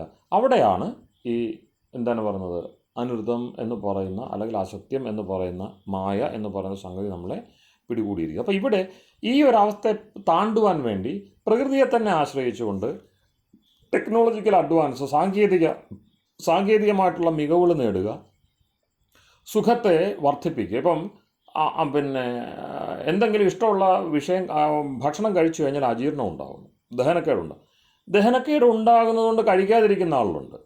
ഇപ്പം ദഹനക്കേട് ഉണ്ടായാലും എനിക്ക് ആ രുചി വേണം, ആ സുഖാനുഭവം വേണമെന്നുള്ള ഞാൻ എന്ത് ചെയ്യും? മരുന്ന് കഴിക്കും, അതിനുവേണ്ടി എന്തെങ്കിലും ഉപചാരം ചെയ്യും. അപ്പോൾ ഞാനതിനെ ഒഴിവാക്കാൻ ചിന്തിക്കുന്നില്ല. ഈ അജീർണം എനിക്ക് വന്നത് ഞാൻ ദൈവീ സമ്പത്തിനെ ദുരുപയോഗം ചെയ്തുകൊണ്ടാണ് എന്നത് സഹജമായിട്ട് ചിന്തിച്ച് അതിന് സഹജമായ പ്രതിവിധി ചെയ്യാനെന്നുള്ള ആയുർവേദ ചിന്ത നമുക്കില്ല. അപ്പോൾ അങ്ങനെ വരുമ്പോൾ എന്ത് ചെയ്യുന്നു? നമ്മൾ രോഗത്തിന് വളരെ പെട്ടെന്ന് കീഴടങ്ങുന്നു. ആയുസ് അടങ്ങിപ്പോകുന്നു, ആയുസ് ഒടുങ്ങിപ്പോകുന്നു. കാരണം യുക്ത ആഹാര വിഹാരമില്ലാതെ ശതവാർഷികത്വം നമുക്ക് നേടാനാവില്ല. അതാണ് അടുത്ത മന്ത്രത്തിൽ പറയുന്നത്, ജിജീവിഷ ഛതം സമ, 100 വർഷവും ജീവിക്കുവാൻ ആഗ്രഹിക്കണം. ആ ആഗ്രഹമുള്ളവനെ സംബന്ധിച്ച് അവൻ ദൈവീ സമ്പത്തിനെ തിരിച്ചറിയാതിരിക്കത്തില്ല. ദൈവീ സമ്പത്തിനെ ഉപജീവിച്ചുകൊണ്ടല്ലാതെ 100 വർഷവും നമുക്കിവിടെ സുഖമായിട്ട് ജീവിക്കാനാവില്ല, സുഖായുസായിട്ടിരിക്കുവാനാവില്ല. അപ്പോൾ ഇത്തരം പ്രാഥമികങ്ങളായിട്ടുള്ള 100 വയസ്സ് ജീവിച്ചാൽ എന്ത് ഗുണം എന്ന് ചോദിച്ചാൽ, അത് ഇപ്പോഴാണ്, ഒരു 50 വയസ്സെത്തിയപ്പോഴാണ് എനിക്ക് മനസ്സിലാവുന്നത് അതിനേക്കാൾ വലിയ സുഖം സവിധത്തിലും ഉണ്ടാവില്ല എന്ന ബോധ്യം കൂടി എനിക്കിപ്പോഴുണ്ട്. മനസ്സിലായില്ല. ഈ 100 വർഷവും കുർവന്നേവേഹ കർമാണി ജിജീവിഷച്ഛതം സമ എന്ന് അഖണ്ഡിതമായിട്ട് നിസ്സംശയം പറയുകയാണ് അടുത്ത മന്ത്രത്തിൽ. പിതൃയാനത്തെ അവതരിപ്പിച്ചുകൊണ്ട് കർമ്മം ചെയ്തുകൊണ്ട് തന്നെ, വൈദിക കർമ്മങ്ങൾ അനുശീലിച്ചുകൊണ്ട് തന്നെ 100 വർഷവും ജീവിക്കുവാൻ ആഗ്രഹിക്കണം. ജിജീവിഷേത്, മുമുക്ഷ പറഞ്ഞല്ലോ, മോക്ഷേച്ഛ ഉണ്ടാവണം. മാഗൃധ കസ്യസിദ്ധന, ആരുടെയും ധനത്തെ ആഗ്രഹിക്കാതിരിക്കുമെന്ന ആ ഒരു എലിവേറ്റഡ് ആയിട്ടുള്ള ലെവൽ ഉണ്ടാവണം. ആത്മവത്തയിലേക്ക് ഉയരണം. ആത്മാവിനെ സംബന്ധിച്ച് ഈ കൊടുക്കൽ വാങ്ങൽ, കൊള്ള കൊടുക്കലുകളൊന്നും പ്രസക്തമേ അല്ല. ആ നിലയിൽ ഉയരണമെന്ന് ദേവയാനത്തിൽ ഉപദേശിച്ചിട്ട് പറയുന്നത് എന്താണ്? ജിജീവിഷ വേണം, മുമുക്ഷ, ജിജീവിഷ, ഇത് രണ്ടും ചേർന്നേ പ്രവർത്തിക്കത്തുള്ളൂ. എനിക്ക് തോന്നുന്നു ഞാൻ ആദ്യം തുടങ്ങിയ സമയത്ത് ഇത് സൂചിപ്പിച്ചിരുന്നു. മുമുക്ഷയുണ്ട്, ജിജീവിഷയുണ്ട്.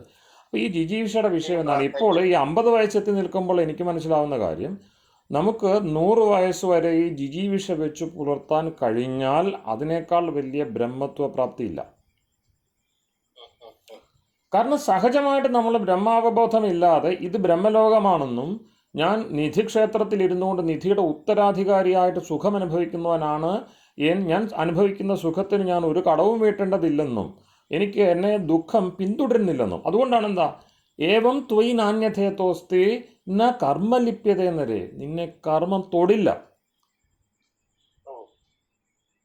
അങ്ങനെ ജീവിക്കുന്ന നിന്നെ കർമ്മത്തിന് തൊടാനാവില്ല. എന്നാ ലിപ്യത ഒന്ന് തൊടുക എന്ന് വെച്ചാൽ അവിടെ ഇവിടെ പെയിന്റ് അടിക്കുന്ന സമയത്തെ ഒരു സംഗതി ഉണ്ടല്ലോ, അത്ര പോലും എന്തില്ല, ഒരു ഒരു ഒരു രംഗത്വം, ഒരു നിന്റെ ജീവിതത്തിന് ഒരു നിറം കെടുത്തുവാൻ അതിനാവില്ല.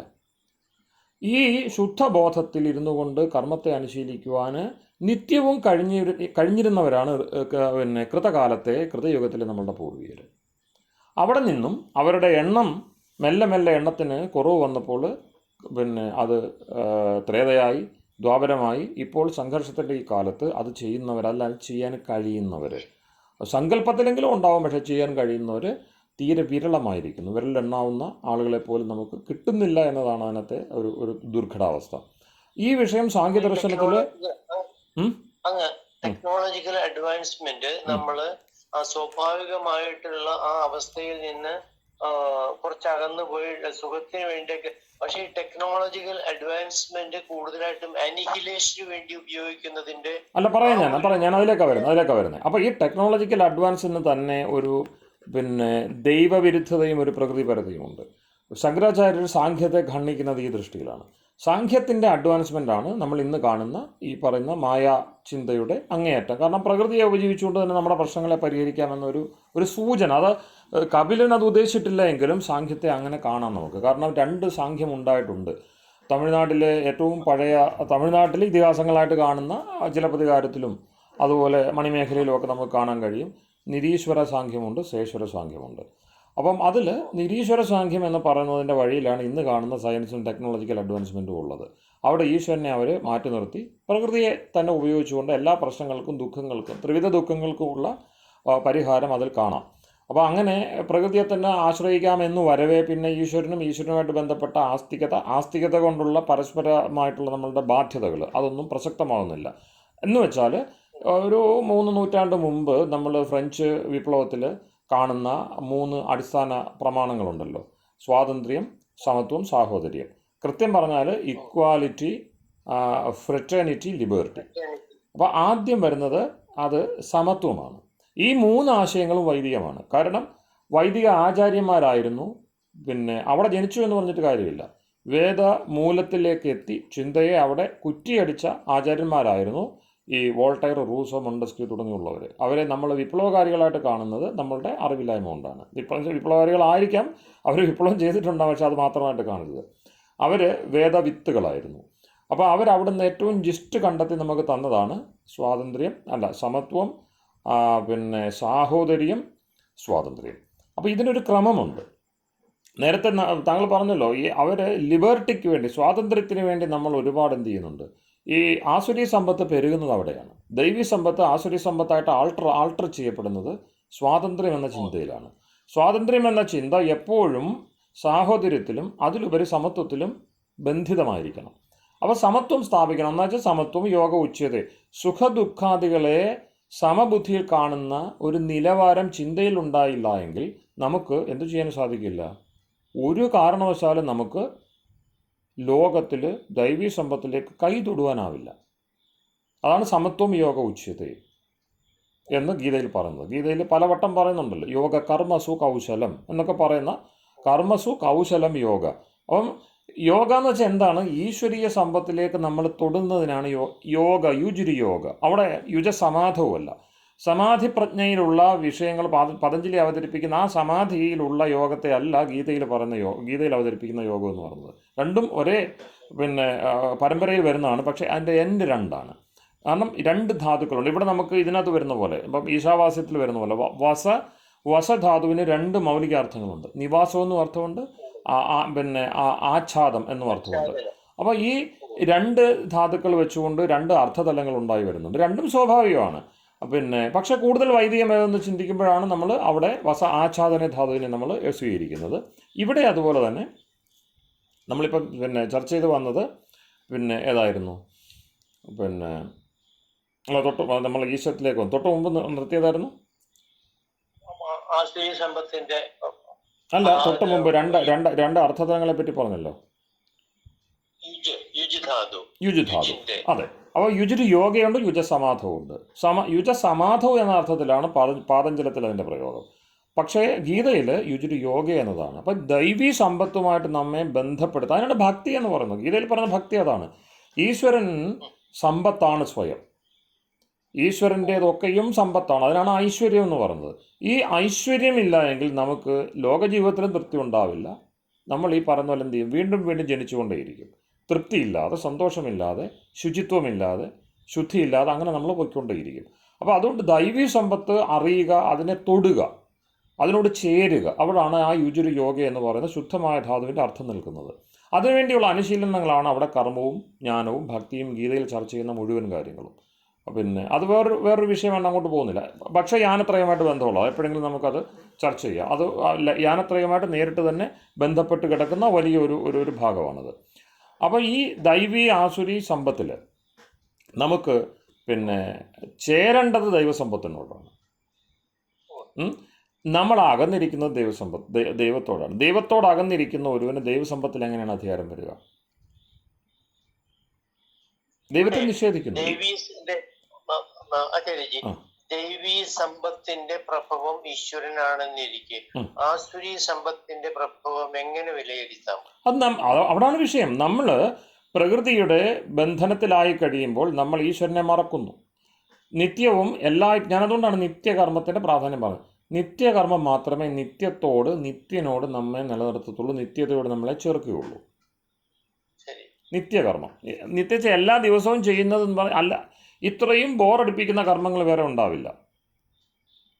പക്ഷേ നിത്യത്തോട് ചേർക്കുന്നതാണ്, നമ്മളുടെ നിത്യതയെ ഊട്ടി ഉറപ്പിക്കുന്നതാണ്.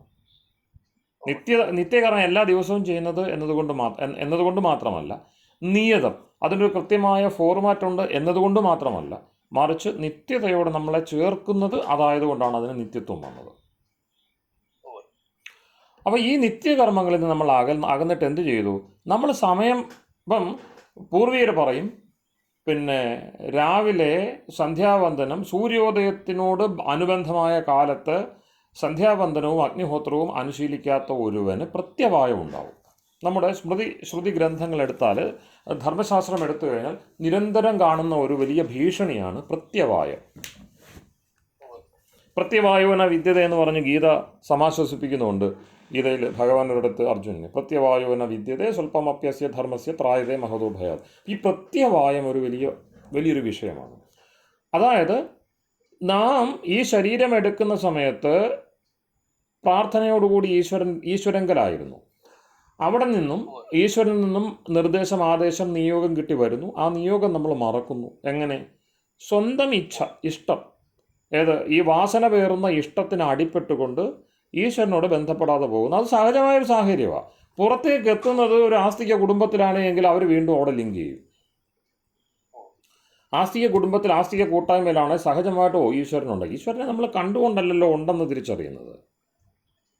കണ്ടുകൊണ്ട് തിരിച്ചറിഞ്ഞൊരു വസ്തുവല്ലല്ലോ ഈശ്വരൻ എന്ന് പറയുന്നത്. അത് അനുശീലനത്തിൻ്റെ ഭാഗമാണ്, അത് പരമ്പരയുടെ ഭാഗമാണ്, അല്ലേ? ആസ്തികത പാരമ്പര്യത്തിലൂടെ കിട്ടുകയുള്ളൂ. അപ്പോൾ പാരമ്പര്യത്തിൻ്റെ ഭാഗമായിട്ട് ഒരു ആസ്തികതയിൽ വരാത്ത ഒരാൾ എപ്പോഴും സ്ലിപ്പറി, എപ്പം വേണമെങ്കിലും അയാൾക്ക് എന്ത് ചെയ്യാം? വിട്ടുപോകാൻ കഴിയും. കാരണം സഹജമായിട്ട് നമ്മൾ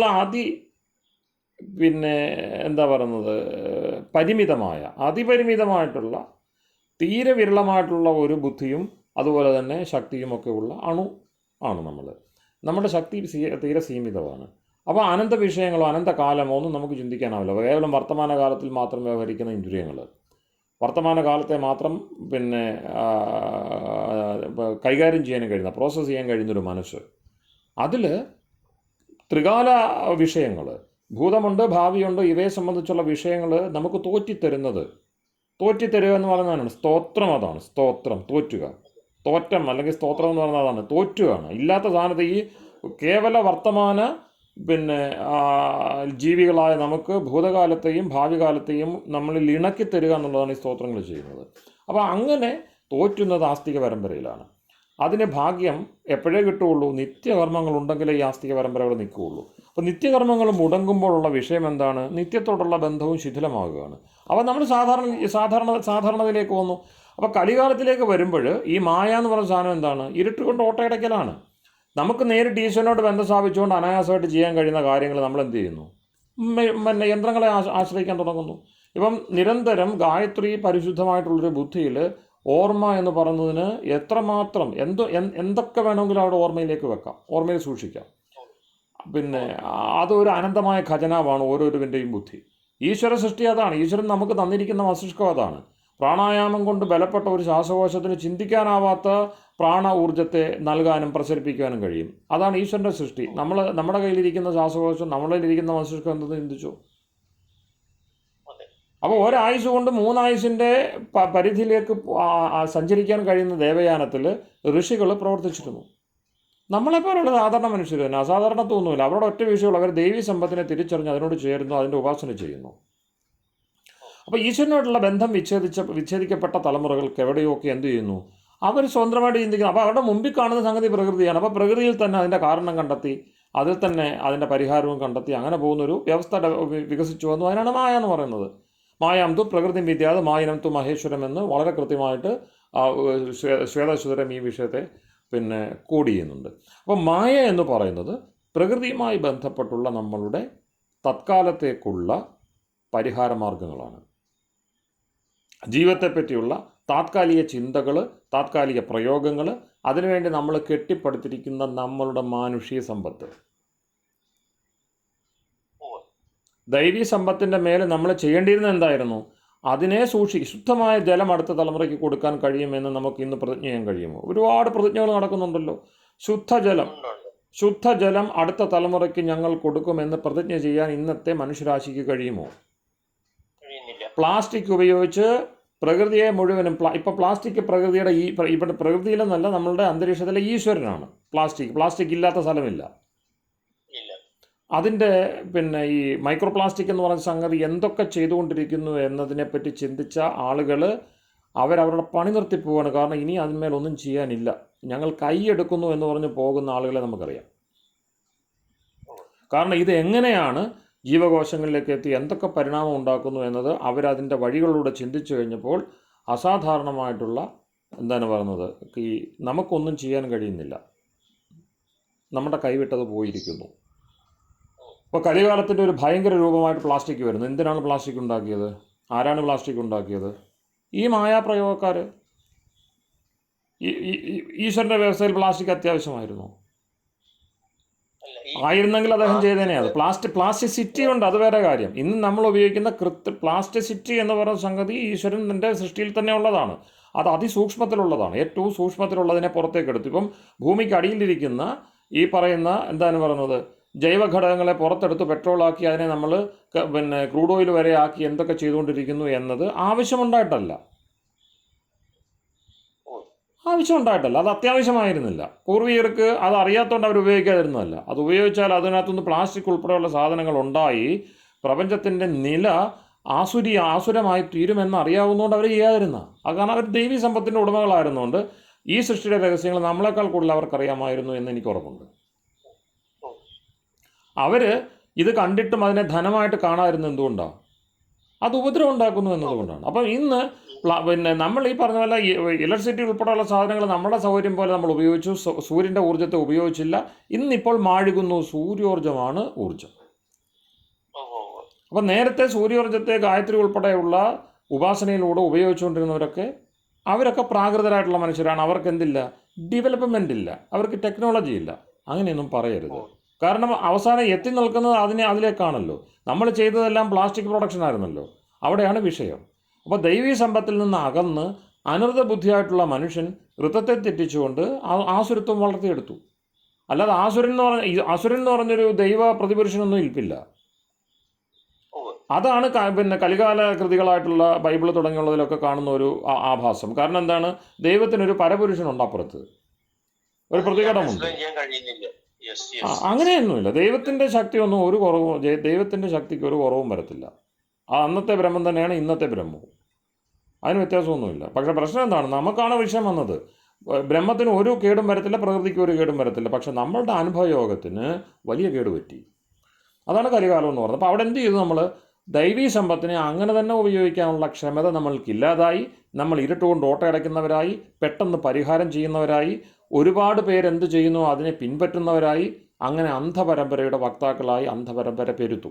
അതിൻ്റെ ഭാഗമായിട്ട് സ്വാഭാവികമായിട്ടും വരുന്നത് എന്താണ്? അവിടെ നേരത്തെ പറഞ്ഞ 3 മൂല്യങ്ങളിൽ സ്വാതന്ത്ര്യം മാത്രം പ്രസക്തമാകുന്നു. സമത്വവും സാഹോദര്യവും. സമത്വം മാത്രം പോരാ, അവിടെ സാഹോദര്യം കൂടി പ്രവർത്തിക്കണം. കാരണം എൻ്റെ ഉദരത, ഞാൻ ജനിച്ചു വന്ന അതേ പ്രക്രിയയിലൂടെയാണ് മറ്റുള്ളവനും ജനിച്ചു വന്നതെന്നുള്ള സാഹോദര്യം കൂടി അനുഭവിക്കാനായാൽ മാത്രമേ സ്വാതന്ത്ര്യം പ്രസക്തമാവുകയുള്ളൂ. ഇതും മൂന്നും തമ്മിലുള്ള വൈരുദ്ധ്യമാണ് ഇന്നത്തെ വ്യവസ്ഥകളെല്ലാം നമ്മൾ കാണുന്നത്. അപ്പോൾ സോഷ്യലിസം എന്ന് പറയുന്നിടത്ത് അവർ സമത്വത്തിന് പ്രാധാന്യം കൊടുക്കുന്നു. അപ്പോൾ ക്യാപിറ്റലിസം എന്ന് പറയുന്നിടത്ത് അവർ സ്വാതന്ത്ര്യത്തിന് പ്രാധാന്യം കൊടുക്കുന്നു. ഇങ്ങനെ 2 ചേരികളായിട്ട് നിൽക്കാൻ പറ്റില്ല. അതിന് 2 ചേരികളായിട്ട് നിന്നുകൊണ്ട് പരസ്പരം അടിക്കുകയാണ്. കാരണം എന്താണ്? അവിടെയാണ് ആസുരി സമ്പത്ത്. രണ്ടും നമ്മൾ തന്നെ ദൈവികമായിട്ട് നമുക്ക് കിട്ടിയ 3 ആശയങ്ങളെ നമ്മൾ എന്ത് ചെയ്തു? ആസുരി സമ്പത്തിലേക്ക് കൊണ്ടുവന്നു. എന്തുകൊണ്ട്? സാഹോദര്യത്തിന് വേണ്ടി ഒരു പാർട്ടി ഇല്ലാതായി. ഇത് രണ്ടും ഒരുമിച്ച് വന്നാൽ സാഹോദര്യം ഉണ്ടാവും. സാഹോദര്യത്തിന് വേണ്ടി വാദിക്കുന്ന പാർട്ടികളൊന്നുമില്ല. സാഹോദര്യം വേണമെന്ന് പറഞ്ഞൊരു പക്ഷം, എല്ലാവരുടെയും സാഹോദര്യം ഉറപ്പാക്കാൻ വേണ്ടി ഞങ്ങൾ ഗവൺമെൻറ്റിൽ പങ്കാളികളാകുന്നു എന്ന് പറയുന്ന ഒരു രാഷ്ട്രീയ കക്ഷിയെ നമുക്ക് കാണാൻ കഴിയുന്നില്ല. 3ആണല്ലോ ആധുനിക പൊളിറ്റിക്കൽ സയൻസിൻ്റെ പ്രധാനപ്പെട്ട 3 ബീജങ്ങളായിരിക്കുന്ന ആശയങ്ങൾ. അതിൽ രണ്ടിനെ രാഷ്ട്രീയ കക്ഷികളുള്ളൂ. അപ്പോൾ അതെന്തുകൊണ്ടാണ് വരുന്നത്? കാരണം വൈദികമായിട്ടുള്ള ചിന്തയിൽ സമത്വവും സാഹോദര്യവും സ്വാതന്ത്ര്യവും അനുപൂരകമായിട്ട് നിലനിൽക്കുന്നതാണ്. പരസ്പര ബന്ധിതങ്ങളാണ്, പരസ്പര പൂരകങ്ങളാണ്. അത് ഏറ്റവും മനോഹരമായിട്ട് ഗീതയിൽ ഒരു ശ്ലോകത്തിൽ അദ്ദേഹം അർജുനന് പകരുന്നുണ്ട്. പരസ്പരം ഭാവയന്ത ശ്രേയഃപരം അവാപ്സ്യത. അപ്പം എങ്ങനെയാണ് ഈ ആസുരി സമ്പത്തിനെ മറികടന്നുകൊണ്ട് മാനുഷികമായിട്ടുള്ള ബലമാർജിച്ചുകൊണ്ട് ദൈവീ സമ്പത്തിൻ്റെ അനുഭവശാലികളായിട്ട് മാറാൻ കഴിയുക? അതിലൂടെ തിളക്കമുള്ള ഒരു സാമൂഹ്യ ജീവിതത്തെ ഉണ്ടാക്കിയെടുക്കുവാൻ, രാഷ്ട്രജീവിതത്തെ ഉണ്ടാക്കിയെടുക്കുക. കാരണം ഈ ദൈവീ സമ്പത്തിനെ പിൻപറ്റിയവരാണ് രാഷ്ട്രജീവിതത്തെ കാട്ടിത്തന്നത്. രാഷ്ട്രം പുതിയ ആശയമല്ല. രാഷ്ട്രം എന്ന ആശയം ഉണ്ടാക്കി തന്നത് ഈ ദൈവീ സമ്പത്തിൻ്റെ പങ്കാളികളാണ്. ആ രാഷ്ട്രം ആസുര സമ്പത്തിൻ്റെ പക്ഷത്തായാലുള്ള ഭീകരത എന്നാലോചിച്ച് നോക്കി. ആ വഴിക്ക് എല്ലാവരും പോവാണ്. നിയമങ്ങൾ ഒരു വഴിക്ക്. കാരണം നിയമങ്ങൾ എപ്പോഴാണ് വരിക? ദൈവീ സമ്പത്തിനെ കീപ്പ് ചെയ്യാൻ വേണ്ടി മാത്രമേ നിയമങ്ങൾക്ക് ആവശ്യമുള്ളൂ. നിയമങ്ങൾ ലംഘിക്കാൻ വേണ്ടിയാണ് എന്ന് പറയുന്ന ഒരു പക്ഷം പ്രബലമാവുകയാണ്. അപ്പം അതിൻ്റെ അർത്ഥം വേറൊന്നുമല്ല. അതുകൊണ്ട് തന്നെയാണ് നിത്യവും ഈശ്വരനെ വണങ്ങുന്ന, ഈശ്വരനെ കാണുന്ന ആസ്തികതയുള്ള ചെറിയ ചെറിയ അനുശീലനങ്ങളിലൂടെ ഈശ്വരൻ്റെ സാന്നിധ്യത്തെ തിരിച്ചറിയുന്ന മനുഷ്യരുടെ എണ്ണം, കുടുംബങ്ങളുടെ എണ്ണം കുറയുന്നു എന്നത് തന്നെയാണ് അതിന് കാരണം. അല്ലെങ്കിൽ കലികാലം എന്ന് പറഞ്ഞൊരു പ്രതിഭാസമേ ഉണ്ടാവില്ല. കലികാലം നിലനിൽക്കണമെങ്കിൽ ഈശ്വരനുമായിട്ടുള്ള ബന്ധം കുറയണം. അന്ന് നമ്മൾ സൂചിപ്പിച്ചതുപോലെ തന്നെ നമ്മൾ രാഷ്ട്രവും ഭരണക്രമവും പറഞ്ഞപ്പോഴാണ്, അതായത് രാജാവ് ധർമ്മത്തിന്റെ പ്രതിപുരുഷനാണ് എന്ന് പറയുന്ന മനോഹരമായ ആ ഒരു സങ്കല്പം ഇവിടെ അധർമ്മത്തിന്റെ, സ്വാർത്ഥതയുടെ, വിദ്വേഷത്തിന്റെ കിങ്കരന്മാരായിട്ടുള്ളവരാണല്ലോ ഭരണം കൈയാളുന്നത്. ഇപ്പോഴത്തെ രാഷ്ട്ര തലവന്മാർ എല്ലാവരെയും എടുത്തോളൂ, ഇതിന് മുൻപിലത്തെയും എടുത്തോളൂ. അതാണ് അങ്ങ് പറഞ്ഞ, എനിക്ക് ഓർമ്മയുണ്ട്, ചരിത്രം അറിയണം. ചരിത്രം അറിയുമ്പോഴും ഇപ്പൊ നമ്മൾ കണ്ണും കാതും തുറന്ന് കാണുമ്പോഴും ഈ ധർമ്മത്തിൽ നിന്ന്, വേദോഖിലും ധർമ്മം പോലും, വേദത്തിൽ നിന്ന് അകന്ന് പോയ ഭരണാധികാരികൾ. ഇപ്പൊ ഒരു കാര്യം എന്താ വെച്ചാല്, ഒരു ഒരു പൈലറ്റ്, ഒരു എയറോപ്ലെയിൻ ഓടിക്കുന്ന ഒരു പൈലറ്റിന് ഭ്രാന്ത് പിടിച്ചു കഴിഞ്ഞാൽ ദി എൻറ്റയർ 500 RPO അതിനേക്കാൾ കൂടുതൽ ആൾക്കാരുടെ ലൈഫാണ് റിസ്ക് ചെയ്യുന്നത്. ഒരാൾക്ക് വട്ടുപിടിച്ചാൽ സാരമില്ല. ഇതിപ്പോ ഭരണകർത്താക്കൾക്ക് വട്ടുപിടിച്ച് അത് തുറന്ന് പറയാതിരിക്കാൻ നിവൃത്തിയില്ല. കാരണം നമ്മളൊരു മനുഷ്യനോടുള്ള, ഒരു ജീവിയോടുള്ള സ്നേഹം ഉണ്ടെങ്കിൽ ഈ കാണുന്ന ക്രൂരത കാണുമ്പോൾ അറിയാതെ പറഞ്ഞു പോകുന്നതാണ്. അല്ല, ആ ക്രൂരത ഇതാണ് ആ ഗൃധദൃഷ്ടി. ഗീധർ എന്ന് പറയത്തില്ല, അത് കഴുകൻ്റെ ചിന്തയാ. ഇത് മാറിക്കഴിഞ്ഞാൽ, ഈ ദൈവീ സമ്പത്തിനെ പറ്റിയുള്ള ബോധം പോയി കഴിഞ്ഞാൽ പിന്നെ കഴുകൻ്റെ ദൃഷ്ടിയാണ് നമുക്ക് വരിക. ആ സഹജത, ആത്മാവ് നിത്യമാണ്, ഞാൻ എപ്പോഴും ഉള്ളതാണ് എന്ന സഹജ ചിന്ത നഷ്ടപ്പെടുകയാണ്. പിന്നെ എന്തിനേയും ആർത്തിയോടെ നോക്കിക്കാണാൻ കഴിയുള്ളൂ. തൻ്റേതാക്കുക, തൻ്റെ ഭോഗത്തിന് ഇരയാക്കുക എന്ന ഒറ്റ വഴികൾ. അതുകൊണ്ടാണ് ദേവയാനം പറയുന്നിടത്താണ് നീ ഭുജിക്കണമെന്ന് പറയുന്നത്. നീ ഇന്നത് ആർത്തി ദൃഷ്ടിയോടെ നോക്കരുത് എന്ന് പറഞ്ഞു. മാ ഗൃധ. ആദ്യത്തെ മന്ത്രത്തിൽ അങ്ങനെ. അപ്പൊ ദേവയാനത്തിൽ മുമുക്ഷുവിനോട് പറയുന്ന ഉപദേശമാണ് എങ്കിലാണത് അങ്ങനെ പറയാൻ കാരണം, അങ്ങനെ ആ ഒരു കഴുകന്റെ ദൃഷ്ടിയോടെ നോക്കുന്ന പ്രവണത ജീവാത്മാക്കളിൽ ഉണ്ട് എന്നുള്ളതുകൊണ്ടല്ലേ. ഇപ്പൊ കക്കാനുള്ള ടെൻഡൻസി ഉള്ളതുകൊണ്ടല്ലേ കക്ക അരുത് എന്ന് പറയുന്നത്. തീർച്ചയായിട്ടും വാസനാബദ്ധമായ ജീവൻ സഹജമല്ല, അതിൻ്റെ ആത്മാവിൻ്റെ സഹജ നിലയല്ല അത്. സത്യാസത്യങ്ങളെ തനത് നിലയിൽ തന്നെ അറിയാനുള്ള കൽപ്പോടുകൂടിയാണ് ജീവാത്മാവ് ഇരിക്കുന്നത്. അതുകൊണ്ടാണ് അതിന് മോക്ഷാനുഭവം കിട്ടാനുള്ള സാധ്യതയുള്ളത്. സഹജമായിട്ടത് കഴുകനാണെങ്കിൽ അതിന് മോക്ഷാനുഭവം ഒരിക്കലും കിട്ടത്തില്ലല്ലോ. അല്ലല്ലോ. അപ്പം വാസനാബദ്ധമായിരിക്കുന്ന ഒരു കാലത്ത് നിശ്ചയമായിട്ടും അത് ശ്രദ്ധിക്കണം. കാരണം ആ അവസ്ഥ മാറാതെ എവിടെയാണ് സാഹോദര്യം, എവിടെയാണ് സമത്വം? സ്വാതന്ത്ര്യം ഉണ്ടായേക്കാം, അത് ദുസ്വാതന്ത്ര്യമാണ്. അപ്പോൾ സ്വാതന്ത്ര്യം എന്ന് പറഞ്ഞതിനെ അതിന് പുതുക്കുകയാണ്. അവർ ഏറ്റവും ഒടുവിലാണ് സ്വാതന്ത്ര്യം പറഞ്ഞത്. ഋഷികൽപ്പന്മാരായിട്ടുള്ള ആ പുരോഗമന ചിന്തകർ, ഫ്രഞ്ച് തത്വചിന്തകർ അത് പറഞ്ഞപ്പോൾ ആദ്യം സമത്വം വെച്ചു, പിന്നെ സാഹോദര്യം വെച്ചു, അതിന് മേൽ മാത്രം സ്വാതന്ത്ര്യം പറഞ്ഞു. അപ്പോൾ ആ ക്രമം പാലിക്കുക എന്നുള്ളതാണ് ജനാധിപത്യ ലോകത്ത് വീണ്ടും ഈ പറഞ്ഞൊരു ധർമ്മത്തെ പുനഃസ്ഥാപിക്കുക എന്നുള്ളത്. അതിനെ മൂന്നിനെയും കൂടെ, അത് മൂന്നും പരസ്പര ബന്ധിതമാണ്, ഒരേ സമയത്തുണ്ടായതാണ്. നമ്മൾ അതിൽ ഏകാന്തമായ സേവനമാണ് എപ്പോഴും ചെയ്യുന്നത്. ഒരു കാര്യത്തെ ഏകദേശമായിട്ടേ മനസ്സിലാക്കത്തുള്ളൂ. അല്പം മനസ്സിലാക്കുന്നു, എന്നിട്ട് അതിൻ്റെ ഒരു പക്ഷം പിടിച്ചുകൊണ്ട് ഒരു വലിയ പ്രസ്ഥാനമായിട്ട് അതിനെ മാറ്റുന്നു. അങ്ങനെയാണ് എപ്പോഴും ഉണ്ടായിരിക്കുന്നത്. അപ്പോൾ ഇത് നേരത്തെ പറഞ്ഞ പോലെ രാജധർമ്മം നിലനിൽക്കുന്നത് മാത്സ്യന്യായത്തെ മറികടക്കുവാൻ വേണ്ടിയാണ്. ഈ തത്വവും രാജാക്കന്മാരും ജനതയും സൗകര്യപൂർവ്വം മറന്നു. മനുഷ്യർക്കിടയിൽ അങ്ങോട്ടും ഇങ്ങോട്ടും ആക്രമിച്ച് കീഴടക്കാനുള്ള പ്രവണതയുണ്ട് എന്നതുകൊണ്ട് അതിനാണ് മാത്സ്യന്യായം എന്ന് പറയുന്നത്. വലിയ മത്സ്യങ്ങൾ ചെറിയ മത്സ്യങ്ങളെ വിഴുങ്ങുന്ന നിലയുണ്ട്. ആ മാത്സ്യന്യായത്തിൽ പൊറുതുമുട്ടിയ ആളുകളാണ് തങ്ങൾക്കിടയിൽ നിന്ന് രാജാക്കന്മാരെ കണ്ടെത്തി രാജവാഴ്ചയ്ക്ക് തുടക്കമിട്ടത്. അപ്പം അത് ഏറ്റവും മൂലത്തിലുണ്ടാവണം. മാത്സ്യന്യായത്തെ അനുവദിക്കരുത് എന്ന ചിന്ത ചെറുതും വലുതുമായ തട്ടുകളിൽ തലങ്ങളിൽ പ്രവർത്തിക്കുന്ന എല്ലാ രാജപുരുഷന്മാർക്കും ഉണ്ടായാൽ ഈ പറയുന്ന പ്രശ്നങ്ങൾ ഒഴിഞ്ഞു. പക്ഷെ അതുണ്ടാവുന്നില്ല. ഉണ്ടാവണമെങ്കിൽ ഈശ്വരനോട് ബന്ധമുണ്ടാണ്. അതുകൊണ്ടാണ് ഈശ്വര പ്രണിധാനത്തിൽ നിന്ന് യമനിയമങ്ങളില്ലാതെ ഈ വ്യവസ്ഥയൊന്നും ഉണ്ടാകത്തില്ല. അഹിംസയിലേക്ക് എത്തണ്ടേ? ഈ മൂന്നും ചേരുന്നതിൻ്റെ പേരാണ് അഹിംസ. സ്വാതന്ത്ര്യം, സാഹോദര്യം, സമത്വം എന്ന് പറയുന്ന മൂന്ന് ആശയങ്ങളും രണ്ട് ക്രമത്തിലായിക്കോട്ടെ, സമത്വം, സാഹോദര്യം, സ്വാതന്ത്ര്യം. ഈ രണ്ട് ക്രമത്തിലും ഈ മൂന്നെണ്ണവും ചേരുന്നതിൻ്റെ ആകത്തുകയാണ് സാർവഭൗമവ്രതമായിട്ടുള്ള അഹിംസ. പതഞ്ജലി അവതരിപ്പിക്കുന്ന സാർവഭൗമ മഹാവ്രതം. ആ മഹാവ്രതത്തിലേക്ക് എത്തണമെങ്കിൽ തുടക്കം എവിടെയാണ്? യമനിയമങ്ങളിലാണ്. ഈശ്വര പ്രണിധാനത്തിൽ ആരംഭിക്കാതെ അത് അഹിംസയിലെത്തില്ല. അതുകൊണ്ടാണ് ഈശ്വരനെ വെട്ടിമാറ്റിക്കൊണ്ടുള്ള രാജനയങ്ങൾ, സെക്കുലറിസത്തിൻ്റെ മറ്റും പേരിൽ. കാരണം ഈ മതം എന്ന് പറയുന്ന ഒരു സെക്ട്, ആ സെക്ടേറിയൻ പ്രാക്ടീസിൻ്റെ ഭാഗമായിട്ട് ഒരിക്കലും ഈശ്വരൻ ഇരിക്കത്തില്ല. ഈ സെക്ടേറിയൻ പ്രാക്ടീസസിലൊന്നും ഈശ്വരനില്ല. അവിടെ എല്ലാം ആൾദൈവങ്ങളാണുള്ളത്. മനുഷ്യകൽപ്പന അവിടെയും നോക്ക്, മാനുഷീയ സമ്പത്തുകളോ ആസുരി സമ്പത്തുകളോ ആണ് ഇവ. ഈ കാണുന്ന ദൈവത്തിൻ്റെ രൂപത്തിൽ നമ്മൾ കാണുന്ന പല സാധനങ്ങൾ. അതുകൊണ്ടാണ് വയലാർ പറഞ്ഞ പോലെ മനുഷ്യൻ സൃഷ്ടിച്ച ദൈവങ്ങളാണ് ഈ ഇരിക്കുന്നത്. മനുഷ്യനെ സൃഷ്ടിച്ച ദൈവം അവിടെയില്ല. മനുഷ്യനെ സൃഷ്ടിച്ച ദൈവത്തെയാണ് നമുക്ക് വേണ്ടത്, മനുഷ്യൻ സൃഷ്ടിച്ച ദൈവത്തെ അല്ല. രണ്ടും തമ്മിൽ വ്യത്യാസമുണ്ട്.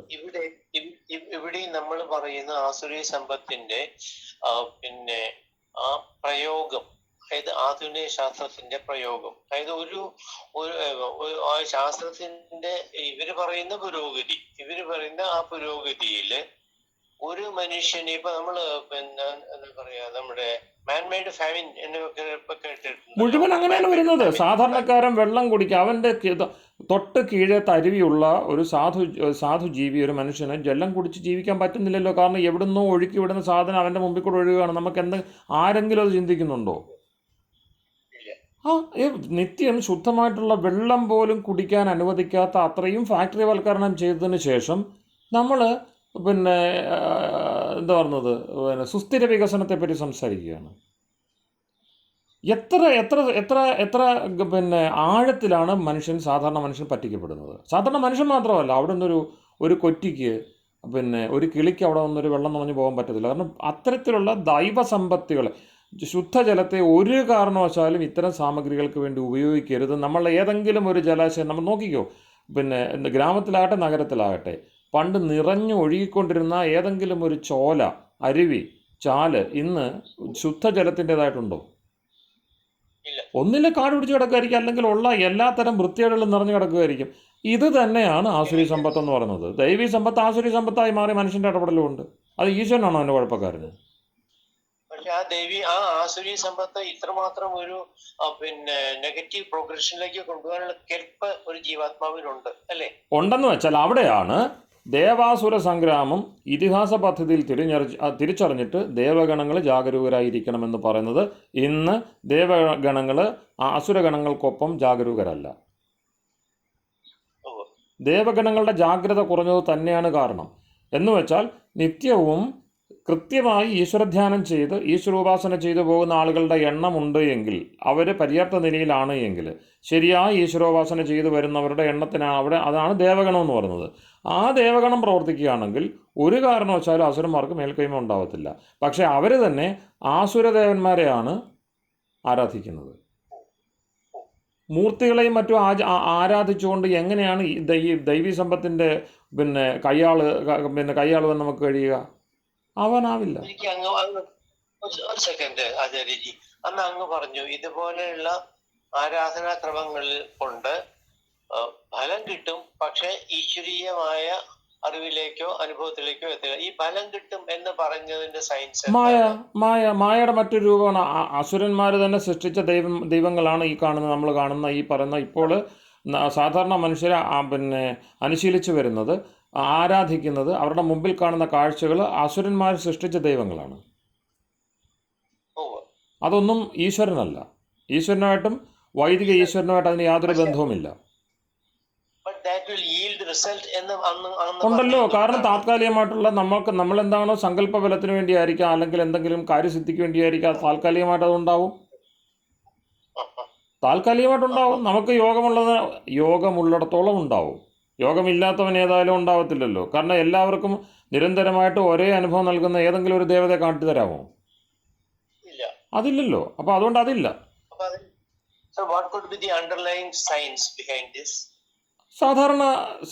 സാധാരണ ഒരു കൂട്ടായ്മയിൽ നമ്മൾ എന്തൊക്കെ ചെയ്താലും അതിനൊരു ചെറിയ ഫലമുണ്ടാവും. ഇവിടെ നമ്മളുടെ സങ്കല്പമാണ് ഫലിക്കുന്നത്. ആ ആൾക്ക് അനുഭവയോഗമുണ്ട് എങ്കിൽ അത് പെട്ടെന്ന് ഫലിക്കുന്നു. കാരണം ഞാനത് വാങ്ങുകയാണ്, ചോദിച്ച് വാങ്ങുകയാണ്, പ്രാർത്ഥിച്ച് വാങ്ങുകയാണ്. അത് അടുത്ത നിമിഷത്തിലേക്ക് മാറ്റി വെച്ചിട്ട് ഇപ്പം നമ്മളൊക്കെ എന്താ ചെയ്യുന്നത്? ഇപ്പോൾ കിട്ടുന്ന ഫലങ്ങളുണ്ട് എന്നുള്ളത് വ്യക്തമായിട്ടറിയാം. അത് തത്കാലത്തേക്കുള്ള ഫലങ്ങളാണ്. അതിന് കാതലായ ജീവിത ലക്ഷ്യങ്ങളിലേക്ക് നമ്മളെ കൈപിടിച്ച് കൊണ്ടു നടത്താനാവില്ല. അത് പുണ്യഭോഗമാണ്, പാപഭോഗത്തിലേക്ക് അത് നയിക്കുകയാണെന്ന് അറിഞ്ഞുകൊണ്ട് നമ്മളതൊക്കെ മാറ്റി വെച്ചിട്ട് നിഷ്കാമ കർമ്മത്തിലേക്ക് അതിനെ മാറ്റും. ഇതേ കർമ്മങ്ങളെ തന്നെ നിഷ്കാമമായിട്ട് ചെയ്യാൻ വേണ്ടി പരിശീലിക്കും, അല്ലെ മനസ്സിന് നിർദ്ദേശം കൊടുക്കും. ഫലമെന്ന് പറയുമ്പോൾ അവിടെ വർക്ക് ചെയ്യുന്നത് മെന്റൽ എനർജി ആണോ? അല്ലല്ല, കർമ്മത്തിന്റെ സുഖഫലം തന്നെ.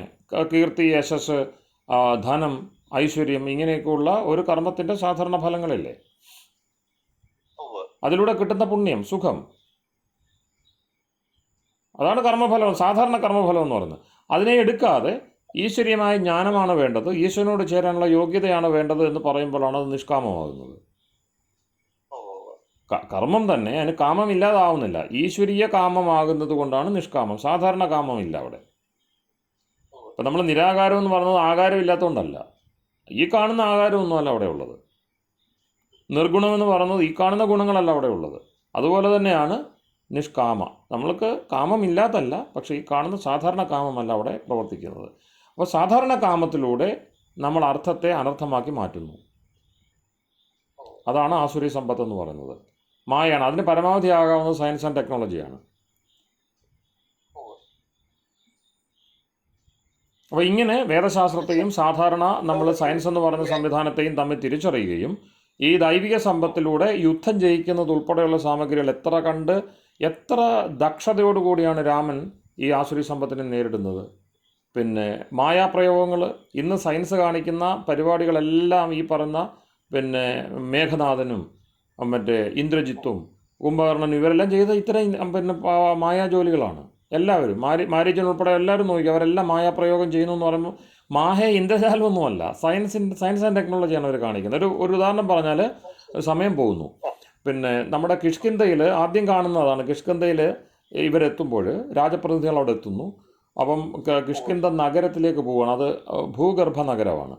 ഭൂഗർഭ നഗരമായിട്ടാണ് ഈ ആന്ധ്രാപ്രദേശിനും കർണാടകത്തിനും ഇടയ്ക്കാണ്. ഇന്നത് ഗവേഷണം ചെയ്താൽ ഖനനം ചെയ്താൽ ഒരു പക്ഷേ കിട്ടിയേക്കാം. കാരണം അത്രയും വ്യക്തമായിട്ടത് ഭൂഗർഭ നഗരമായിട്ടാണ് അതിൻ്റെ വിന്യാസത്തെ പറയുന്നത്. അത് ഏക്കറുകൾ കണക്കിന് അങ്ങനെ വ്യാപിച്ചു കിടക്കുന്ന ഭൂഗർഭ നഗരം. ആ നഗരത്തിലേക്ക് ഇവരെ കൂട്ടിക്കൊണ്ടു പോവുകയാണ്. അവരുടെ പേര് ഒരു സ്ത്രീയാണ് അവരെ കൂട്ടിക്കൊണ്ടു പോകുന്നത്. അപ്പോൾ ഈ പിന്നെ സ്വിച്ച് ഇട്ട് പ്രവർത്തിക്കുന്ന ഒരു സംവിധാനമാണ്, ഒരു യന്ത്രം ചലിപ്പിക്കുകയാണ്. അപ്പോൾ ഇവരോട് പറയുന്നത്, നിങ്ങൾ ഒരു നിമിഷം കൊണ്ട് നമ്മൾ താഴേക്ക് പോകും, ആരും കണ്ണ് തുറക്കരുത് എന്നാണ് പറയുന്നത്. അപ്പോൾ കണ്ണ് തുറക്കുന്നതുമായിട്ട് ബന്ധപ്പെട്ട പ്രകാശത്തിൻ്റെ എന്തെങ്കിലും സംവിധാനം ഉണ്ടാവാം. എന്തായാലും ഇന്ന് നമ്മളിപ്പോൾ എസ്കലേറ്റർ എന്നോ അല്ലെങ്കിൽ അത്തരം ഒരു സാധനം ഉണ്ടല്ലോ, ഒരു തരത്തിലുള്ള ഈ ലിഫ്റ്റോ അങ്ങനെ ഒരു സംവിധാനമാണ്. ഇവർ അകത്തേക്ക് കയറുന്നു, കണ്ണടച്ച് തുറക്കുമ്പോഴത്തേക്കും എന്ത് ചെയ്യുന്നു, താഴെ ഈ നഗരത്തിലേക്ക് എത്തുന്നു. ആ നഗരത്തിൻ്റെ വർണ്ണനയാണ് പിന്നെ കിഷ്കിന്ധ അധികം അവതരിപ്പിക്കുമ്പോഴുള്ള വാൽമീകി രാമായണത്തിലുള്ളത്. അപ്പം അവിടെ സേതു നിർമ്മാണം, നമ്മൾ ഇന്ന് പറയുന്ന പോലെ പൊക്ലൈന്, ടിപ്പർ, ഇത്തരത്തിലുള്ള സാധനങ്ങൾ, ഗജപ്രമാണമുള്ള യന്ത്രങ്ങളുടെ പ്രവർത്തനമൊക്കെ നമുക്ക് അതിനകത്ത് കാണാം. അപ്പോൾ ഇതൊന്നും ഗജപ്രമാണമുള്ള ആനയുടെ വലുപ്പത്തിലാണ് ആ യന്ത്രങ്ങൾ പ്രവർത്തിക്കുന്നത്. കാരണം ഗജപ്രമാണം കൊണ്ട് അതിനെ അളക്കാൻ കഴിയുള്ളൂ. പിന്നെ ഗജപ്രമാണം എന്ന് പറഞ്ഞാൽ മനസ്സിലാകുന്നുണ്ടോ? മിനിമം ഒരാന, അതായത് ഏറ്റവും ചെറിയ യന്ത്രം ഒരാനയുടെ വലുപ്പം. അത്തരത്തിലുള്ള യന്ത്രവൽകൃതമായിട്ടുള്ളൊരു സിസ്റ്റമാണ് അവിടെ പറഞ്ഞത്. ഈ ബേസ് എടുത്തുകൊണ്ടാണ് ലങ്കയിലേക്ക് പോകാനുള്ള ഒരു ഊർജം രാമൻ സമ്പാദിക്കുന്നത്. കാരണം ലങ്ക ഇത്തരം ഐശ്വര്യങ്ങളുടെ ഇതിനിരട്ടിയുള്ള പിന്നെ പ്രവർത്തന സ്ഥാനമാണ്. പിന്നെ മായാപ്രയോഗത്തിൻ്റെ, സയൻസ് ആൻഡ് ടെക്നോളജിയുടെ. അപ്പോൾ ഈ സയൻസ് ആൻഡ് ടെക്നോളജിയുടെ അതിപ്രസരം എപ്രകാരമാണ് സാധുജീവിതത്തെ ബാധിക്കുന്നത്, അതിനെ റിസ്റ്റോർ ചെയ്ത് ദൈവീ സമ്പത്തിനെ പുനഃസ്ഥാപിക്കുന്ന കർമ്മമാണ് ഐതിഹാസികമായിട്ട് രാമൻ പ്രദർശിപ്പിക്കുന്നത്. അത് തിരിച്ചറിയാൻ നമുക്ക് കഴിയുന്നില്ല, നമ്മളുടെ ചരിത്രകാരന്മാർക്കും കഴിയുന്നില്ല, നമ്മളുടെ പിന്നെ ഇതിഹാസ പാരായണ വിദഗ്ധന്മാർക്കും കഴിയുന്നില്ല എന്ന അത്രത്തോളം സംസ്കാര ലോകം നമുക്കുണ്ട്, സംസ്കാര വിച്ഛേദം ഉണ്ടായിട്ടുണ്ട്. പിന്നെ സമാന്തരമായിട്ടുള്ള ചിന്തകൾ നമുക്ക് മഹാഭാരതത്തിലും കാണാം. മനഃശക്തി കൊണ്ട്, സങ്കല്പം കൊണ്ട് ഒന്നുമല്ല, അതെല്ലാം പിന്നെ ഹാർഡ്വെയർ തന്നെയാണ്. അതിന് സോഫ്റ്റ്വെയർ ഉണ്ടാവാം, പ്രവർത്തിപ്പിക്കാൻ വേണ്ടി മാനസികമായിട്ടുള്ള സംവിധാനങ്ങൾ ഉണ്ടാവാം, പക്ഷേ ഹാർഡ്വെയർ തന്നെയാണത്. ആ പുഷ്പവിമാനം രാമൻ പിന്നീട് അത് കൈപ്പറ്റുകയാണ്. തിരിച്ച് അദ്ദേഹം അയോധ്യയിലേക്ക് യാത്ര ചെയ്യുമ്പോൾ ആ പുഷ്പവിമാനം കൊണ്ടാണ് യാത്ര ചെയ്യുന്നത്. കാരണം എന്ന് വെച്ചാൽ സമ്പത്ത് ആരുടെ കയ്യിൽ ഇരിക്കുന്നു എന്നതാണ് വിഷയം. സയൻസും ടെക്നോളജിക്കും അല്ല കുഴപ്പം വരുന്നത്. അത് അസുരന്മാരാണ് ഉപയോഗിക്കുന്നതെങ്കിൽ അത് എന്ത് ചെയ്യുന്നു, സർവത്ര നാശമുണ്ടാക്കുന്നു. അത് പിന്നെ ദൈവിക ബുദ്ധിയുള്ളവരാണ് പിന്നെ പ്രവർത്തിപ്പിക്കുന്നതെങ്കിൽ സർവോദയം ഉണ്ടാകുന്നു. സർവോദയം എന്ന് പറയുന്നത് ചെറിയൊരു സങ്കല്പമല്ല. അപ്പോൾ ആ സർവോദയ ബുദ്ധി എന്ന് പറയുന്നത് ദൈവീ സമ്പത്തിലേക്കുള്ള നമ്മളുടെ യാത്രയാണ്. ദൈവീ സമ്പത്തിനെ മുൻനിർത്തിയുള്ള ചിന്തയാണ് യാനത്രയത്തിൽ കൃത്യമായിട്ട് നമ്മൾ അതിൻ്റെ പൊളിറ്റിക്കൽ ഇംപ്ലിക്കേഷനാണ് നമ്മൾ പറയുന്നത്. അപ്പോൾ യാനത്രയം സാധാരണ ഈ യാനത്രയം ചിന്തിക്കുന്ന വ്യക്തിക്ക് വേണ്ടിയാണ്. കാരണം അവിടെ ഭുഞ്ജീത എന്ന് പറയുന്നത് നീ എന്ന് പറയുന്ന ഒറ്റ ആൾക്ക് വേണ്ടിയാണ്, സാധകന് വേണ്ടിയാണ് ശ്രുതി ഉപയോഗിച്ചിരിക്കുന്നത്. പക്ഷേ സാധക ഗണങ്ങൾ നമ്മൾ ഒത്തുചേരുമ്പോൾ, രാഷ്ട്രമാകുമ്പോൾ സ്വാഭാവികമായിട്ടും ആ ചിന്ത എങ്ങോട്ട് പോകുന്നു? അവിടെയാണ് ഇതിഹാസം അതിനെ പ്രമാണപ്പെടുത്തുന്നത്. ഇതിഹാസത്തിൽ ഈ മായാപ്രയോഗങ്ങൾക്ക്, ആസുരപ്രയോഗങ്ങൾക്കെതിരെയുള്ള വെല്ലുവിളിയും ദൈവീ സമ്പത്തിൻ്റെ തനത് നിലയെ പുനഃസ്ഥാപിക്കുക, ആ തനത് നില എല്ലാവർക്കും ലഭ്യമാണ്. ജലം, ഉപ്പ് തുടങ്ങിയുള്ള അടിസ്ഥാന സമ്പത്തുകളൊന്നും ആർക്കും നമ്മൾ എന്ത് ചെയ്യേണ്ടതില്ല, കച്ചവടം ചെയ്ത് ഉണ്ടാക്കി കൊടുക്കേണ്ട കാര്യമില്ല. അതിനെ ആ നിലയിൽ ഉപേക്ഷിച്ച് കഴിഞ്ഞാൽ, ഉപദ്രവിക്കാതെ, അതുകൊണ്ടാണ് തേന തെക്തേന, അതിന് നീ വിട്ടുകൊടുക്കുക, ഉപദ്രവിക്കാതെ. തേന തെക്തേന ഭുഞ്ചിത, ഈശ്വരൻ നൽകിയ രൂപത്തിലാണോ അതിനെ നമ്മൾ ഉപയോഗിക്കുന്നത്, ജലത്തെ? തേന തെക്തേന, അവൻ എങ്ങനെ ഉപേക്ഷിച്ചുവോ, അവൻ്റെ അടയാളം നൽകി ഉപേക്ഷിച്ച സാമഗ്രിയാണിത്. ആണല്ലോ, ഇപ്പം ഉണ്ടോ അവനില്ല, അതിനെ അങ്ങനെ തന്നെ ഇട്ടച്ചു പോകാൻ നിനക്ക് കഴിയുമോ? ശരിക്കും ഈ തെക്തേന ഭുഞ്ചിത എന്നുള്ളതിനെ ത്യജിച്ചുകൊണ്ട് ഭുജിക്കുക എന്ന് പറയുന്ന കൺഫ്യൂഷൻ അല്ല ഇവിടെ ആചാര്യജി പറഞ്ഞതുപോലെ തന്നെ അദ്ദേഹം തന്നത് എന്നുള്ള അർത്ഥത്തിലാണ്. കാരണം ഈശ എന്ന് പറഞ്ഞാൽ ഈശേന എന്നാണ് അർത്ഥം. അത് ഈശ എന്നത് ഈശാവാസ്യം എന്നല്ല, ഈശാവാസ്യം രണ്ട് വാക്കാണ്. കാരണം ഇത് ആവാസ്യം എന്ന് എടുക്കുന്ന ആളുകൾക്ക് വേദപാഠമായിട്ട് ബന്ധമില്ലാത്തതുകൊണ്ടാണ്. അതിൻ്റെ പദപാഠം ചെയ്യുമ്പോൾ ഈശ പ്ലസ് വാസ്യം എന്നാണ്. ഈശ പ്ലസ് ആവാസ്യം എന്നല്ല. ഈശ മീൻസ് തൃതീയ ഏകവചനമാണ്. അതാണ് തേന വരുന്നത്. തേന ഈശേന തെക്തേന ഭുഞ്ചിത, അവൻ ത്യജിച്ച. കാരണം അവൻ എങ്ങനെയാണോ തൻ്റെ അടയാളം ഇട്ട്, തൻ്റെ മുദ്രയിട്ടാണ് വിട്ടിരിക്കുന്നത്, തൻ്റെ സൃഷ്ടിയാണ്. അവൻ എങ്ങനെയാണോ ഇതിനെ നൽകിയിരിക്കുന്നത് അതിനെ അങ്ങനെ തന്നെ ഉപയോഗിച്ച് അനുശീലിച്ച് പുറത്തേക്ക് പോകാൻ കഴിയണം. ഈ ജലത്തെ ഉപയോഗിക്കുമ്പോൾ ആ ജലത്തെ നശിപ്പിച്ച് ആസുര സമ്പത്താക്കി മാറ്റിയിട്ടല്ല നമ്മൾ പോകേണ്ടത്. അതിനെ ശുദ്ധജലമായിട്ട് തന്നെ അവശേഷിപ്പിച്ചിട്ട് പോകാൻ കഴിയണം. ആ വെല്ലുവിളി ഏറ്റെടുക്കാൻ കഴിഞ്ഞില്ലെങ്കിൽ എന്ത് ടെക്നോളജി? നമുക്ക് കിട്ടിയ ശുദ്ധജലം അടുത്ത തലമുറയ്ക്ക് കൊടുക്കാൻ കഴിഞ്ഞില്ലെങ്കിൽ നോ ടെക്നോളജി. ബാക്കിയുള്ളതെല്ലാം മായയാണ്. യഥാർത്ഥ ടെക്നോളജി എന്ന് പറയുന്നത് അതാണ്. നമുക്കും കിട്ടിയിരിക്കുന്ന, നമുക്ക് പൂർവികർ തന്ന എത്ര നിത്യഹരിത യജ്ഞാദികളെ കൊണ്ട് സത്കർമ്മങ്ങൾ ചെയ്തിട്ട് ലോകം മുഴുവനും അവർ നിത്യഹരിത വനങ്ങളുടെയും മറ്റും വ്യവസ്ഥ വെച്ചാണ് നമുക്ക് ഈ ഭൂമിയെ നൽകിയത്. അത് നമുക്ക് അനന്തര തലമുറയ്ക്ക് കൊടുക്കാൻ കഴിയുന്നുണ്ടോ? നമ്മുടെ ഈ പ്ലാസ്റ്റിക് സംവിധാനങ്ങളും പ്ലാസ്റ്റർ ഓഫ് പാരീസും ഈ സിമെൻറ്റ് കെട്ടിടങ്ങളും ഒന്നും അവർക്ക് വേണ്ട. ഇതുണ്ടാക്കിയവരെ അവരെന്ത് ചെയ്യും? അവരവരുടെ യഥാർത്ഥ ടെക്നോളജിയിലേക്ക് എത്തിക്കഴിയുമ്പോൾ അവർ ഈ ഉണ്ടാക്കിയപ്പോൾ മണ്ടനാണ്. ഇന്ന് നമ്മൾ ഏറ്റവും വലിയ നമ്മളെ സൃഷ്ടി എന്ന് പറഞ്ഞ് നമ്മൾ മുന്നോട്ട് വെക്കുന്ന ആ സംഗതി ഏറ്റവും വലിയ മണ്ടത്തരമായിട്ട് അടുത്ത തലമുറ വിലയിരുത്തും. കാരണം അവർക്ക് വേണ്ടത് ഒരു ഗ്ലാസ് ശുദ്ധജലമാണ്. അവിടെയാണ് ദൈവീ സമ്പത്ത് എന്ന് പറയുന്ന സംഗതിയുടെ നിത്യത തെളിയുന്നത്. ശുദ്ധവായു വേണമോ? അതിന് പകരം വെക്കാൻ എന്തെങ്കിലും ഉണ്ടോ ടെക്നിക്ക്? അത്രയേ ഉള്ളൂ. അത്രയും സിമ്പിളാണ്. പക്ഷേ ശുദ്ധവായു വേണമെങ്കിൽ, ശുദ്ധജലം വേണമെങ്കിൽ നമ്മൾ ടെക്നിക്ക് അവിടെ നിന്ന് മാറി നിൽക്കണം. മറിച്ച് ഈശ്വരൻ്റെ ടെക്നിക്ക് അവിടെ കൊണ്ടുവെക്കണം. അത്രയും വലിയ വ്യത്യാസം അതിനകത്തുണ്ട്. അതുകൊണ്ടാണ് പൂർവികർ ദൈവീ സമ്പത്തിൻ്റെ മേന്മ തിരിച്ചറിഞ്ഞുകൊണ്ട് നമ്മൾ ഇന്ന് കാണിക്കുന്ന കോപ്രായങ്ങൾ, സയൻസിൻ്റെ പേരിൽ സയൻസ് എന്ന് പറഞ്ഞ് കാണിച്ചു കൂട്ടുന്ന കോപ്രായങ്ങൾ അവർ കാണിച്ചു കൂട്ടായിരുന്നത്. നശിപ്പിച്ചതിന് ശേഷം സസ്റ്റൈനബിൾ ഡെവലപ്മെൻറ്റിനെ പറ്റി ചിന്തിക്കുന്ന വിപരീത ക്രമം, വളഞ്ഞു മൂക്കെ പിടിക്കുന്ന പരിപാടി അവർ ചെയ്തിട്ടില്ല. അവരതിൽ നിന്ന് മാറി നിന്നു. കാരണം അവർക്ക് ഇതിനെപ്പറ്റി നല്ല ധാരണ ഉണ്ടായിരുന്നു. എന്തോ ഇതുപോലെ മറ്റൊരു ഐറണി ഉണ്ട്. കാരണം പരമാവധി മിസൈലുകളും എല്ലാം ഉപയോഗിച്ച് നാശം വരുത്തിയതിനു ശേഷം പീസ് ടോക്സിന് ക്ഷമിക്കാതെ ഇപ്പൊ ഇറാൻ അതിനെ എതിർക്കുന്നത് എന്തുകൊണ്ടാണ്? ബാക്കിയുള്ളവരെല്ലാം ആണവരാജ്യങ്ങളായി. അവർക്ക് ആണവരാജ്യമാകാൻ പറ്റത്തില്ല. കരാർ ഒപ്പിട്ട് കഴിഞ്ഞാൽ ബാക്കിയുള്ളവരെ കൊണ്ട് ആണവായുധം സമ്പാദിച്ച ആളുകൾക്കിടയിൽ ധാരണയുണ്ടായി ഇനി ആരും വേണ്ട, അല്ലേ? അതല്ലേ എൻ്റെ കാര്യം. അപ്പോൾ അതെന്ത് ഉറപ്പാണ് നൽകുന്നത് ഇതെല്ലാം ആസുരമായിട്ടുള്ള പ്രക്രിയയാണ്. ഇത് മുഴുവനും ഈ കാണുന്ന സമാധാന പ്രവർത്തനം എന്ന് പറയുന്നത്, അതുപോലെ ഏറ്റവും കൂടുതൽ സമാധാനത്തിന് ബാധയുണ്ടാക്കിയ ആളുകൾക്ക് സമാധാനത്തിന് നോബൽ സമ്മാനം കൊടുക്കുക, സമാധാനത്തിന് വേണ്ടി നിത്യവും കഷ്ടപ്പെട്ടുകൊണ്ടിരിക്കുന്ന മനുഷ്യർ കൃത്യമായ ഉന്മൂലനത്തിന് വിധേയമാകുക, അവർക്ക് സുരക്ഷയില്ലാതിരിക്കുക, അല്ലേ? ഞാൻ പറയട്ടെ, നമുക്ക് ദൈവീ സമ്പത്തായിട്ട് കിട്ടിയിരിക്കുന്ന ശരീരത്തെ പോലും നമുക്ക് ഉപയോഗിച്ചുകൊണ്ട് മോക്ഷത്തിന് അനുഗുണമായിട്ടുള്ള കർമ്മങ്ങൾ ചെയ്യാൻ കഴിയാതെ വരുന്ന അത്രയും വലിയൊരു കൃത്രിമമായ സാഹചര്യത്തിലാണ് നമ്മൾ കഴിയുന്നത്. നമുക്ക് അത് ഉപയോഗിക്കാനുള്ള സ്വാതന്ത്ര്യം നമുക്കുണ്ടോ? ഈശ്വരൻ നൽകിയിരിക്കുന്നത് എന്തോ വലിയൊന്നും വേണ്ടെന്നേ. നമ്മൾ 1-ാം ക്ലാസ് ഇതൊന്നും വേണ്ട, G8 രാജ്യത്തിൻ്റെ ഭാഗമൊന്നും ആവണ്ട. നമുക്ക് സാധാരണമായിട്ടുള്ള ശുദ്ധജലവും ശുദ്ധവായുവും ഉള്ള നമ്മളുടെ നാട്ടിൻപുറത്തിൻ്റെ നന്മ നമുക്ക് ആസ്വദിച്ചുകൊണ്ട് ജീവിക്കാൻ കഴിയുമോ? കഴിയാത്ത വണ്ണം ഇത് വിഴുങ്ങി. അത്രേ ഉള്ളു കാര്യം. അപ്പൊ ഇവിടെ ഞാൻ അജയജി, ഞാൻ വെറുതെ ഒരു ചിന്ത പറയുകയാണ്. ഇപ്പൊ ഒരു ഉത്സവ സ്ഥലത്ത് ഒരുപാട് സാധനങ്ങൾ വിൽക്കാൻ വെച്ചിരിക്കുന്നു. ഒരു വിൽപ്പനക്കാരൻ ഡാഗറാണ് വിൽക്കാൻ വെച്ചിരിക്കുന്നത്. അയാൾക്ക് ഇത് വിറ്റ് പോയാലാണ് അയാൾക്ക് പൈസ കിട്ടുള്ളൂ. ഇതല്ലേ ഇപ്പൊ ട്രംപ് ചെയ്യുന്നത്? തീർച്ചയായിട്ടും അത് ഉപയോഗിക്കാൻ ആളുണ്ടായത് കൊണ്ട് ആ കച്ചവടം അവിടെ എസ്റ്റാബ്ലിഷ്ഡ് ആയി. അത് ഉപയോഗിക്കാൻ ആൾ ഉണ്ടാവത്തില്ല. ആ ആൾ തന്നെ കുറച്ചുകൂടെ സക്രിയമായിട്ടുള്ള വേറെ മികച്ച കാര്യങ്ങളുടെ വിൽപ്പനക്കാരനായിട്ട് അവിടെ നിൽക്കേണ്ടതാണ്. അയാളെ നമ്മൾ എന്ത് ചെയ്തു? കഠാര വിൽപ്പനക്കാരനാക്കി മാറ്റിയെടുത്തു. ഈ സമൂഹത്തിൻ്റെ പ്രശ്നമാണത്. അവിടെ എന്താണ്? ആസുരി സമ്പത്തിൻ്റെ വിനിമയമാണ് നിർബന്ധമായിട്ട് അങ്ങനെ ആയിത്തീരുന്നത്.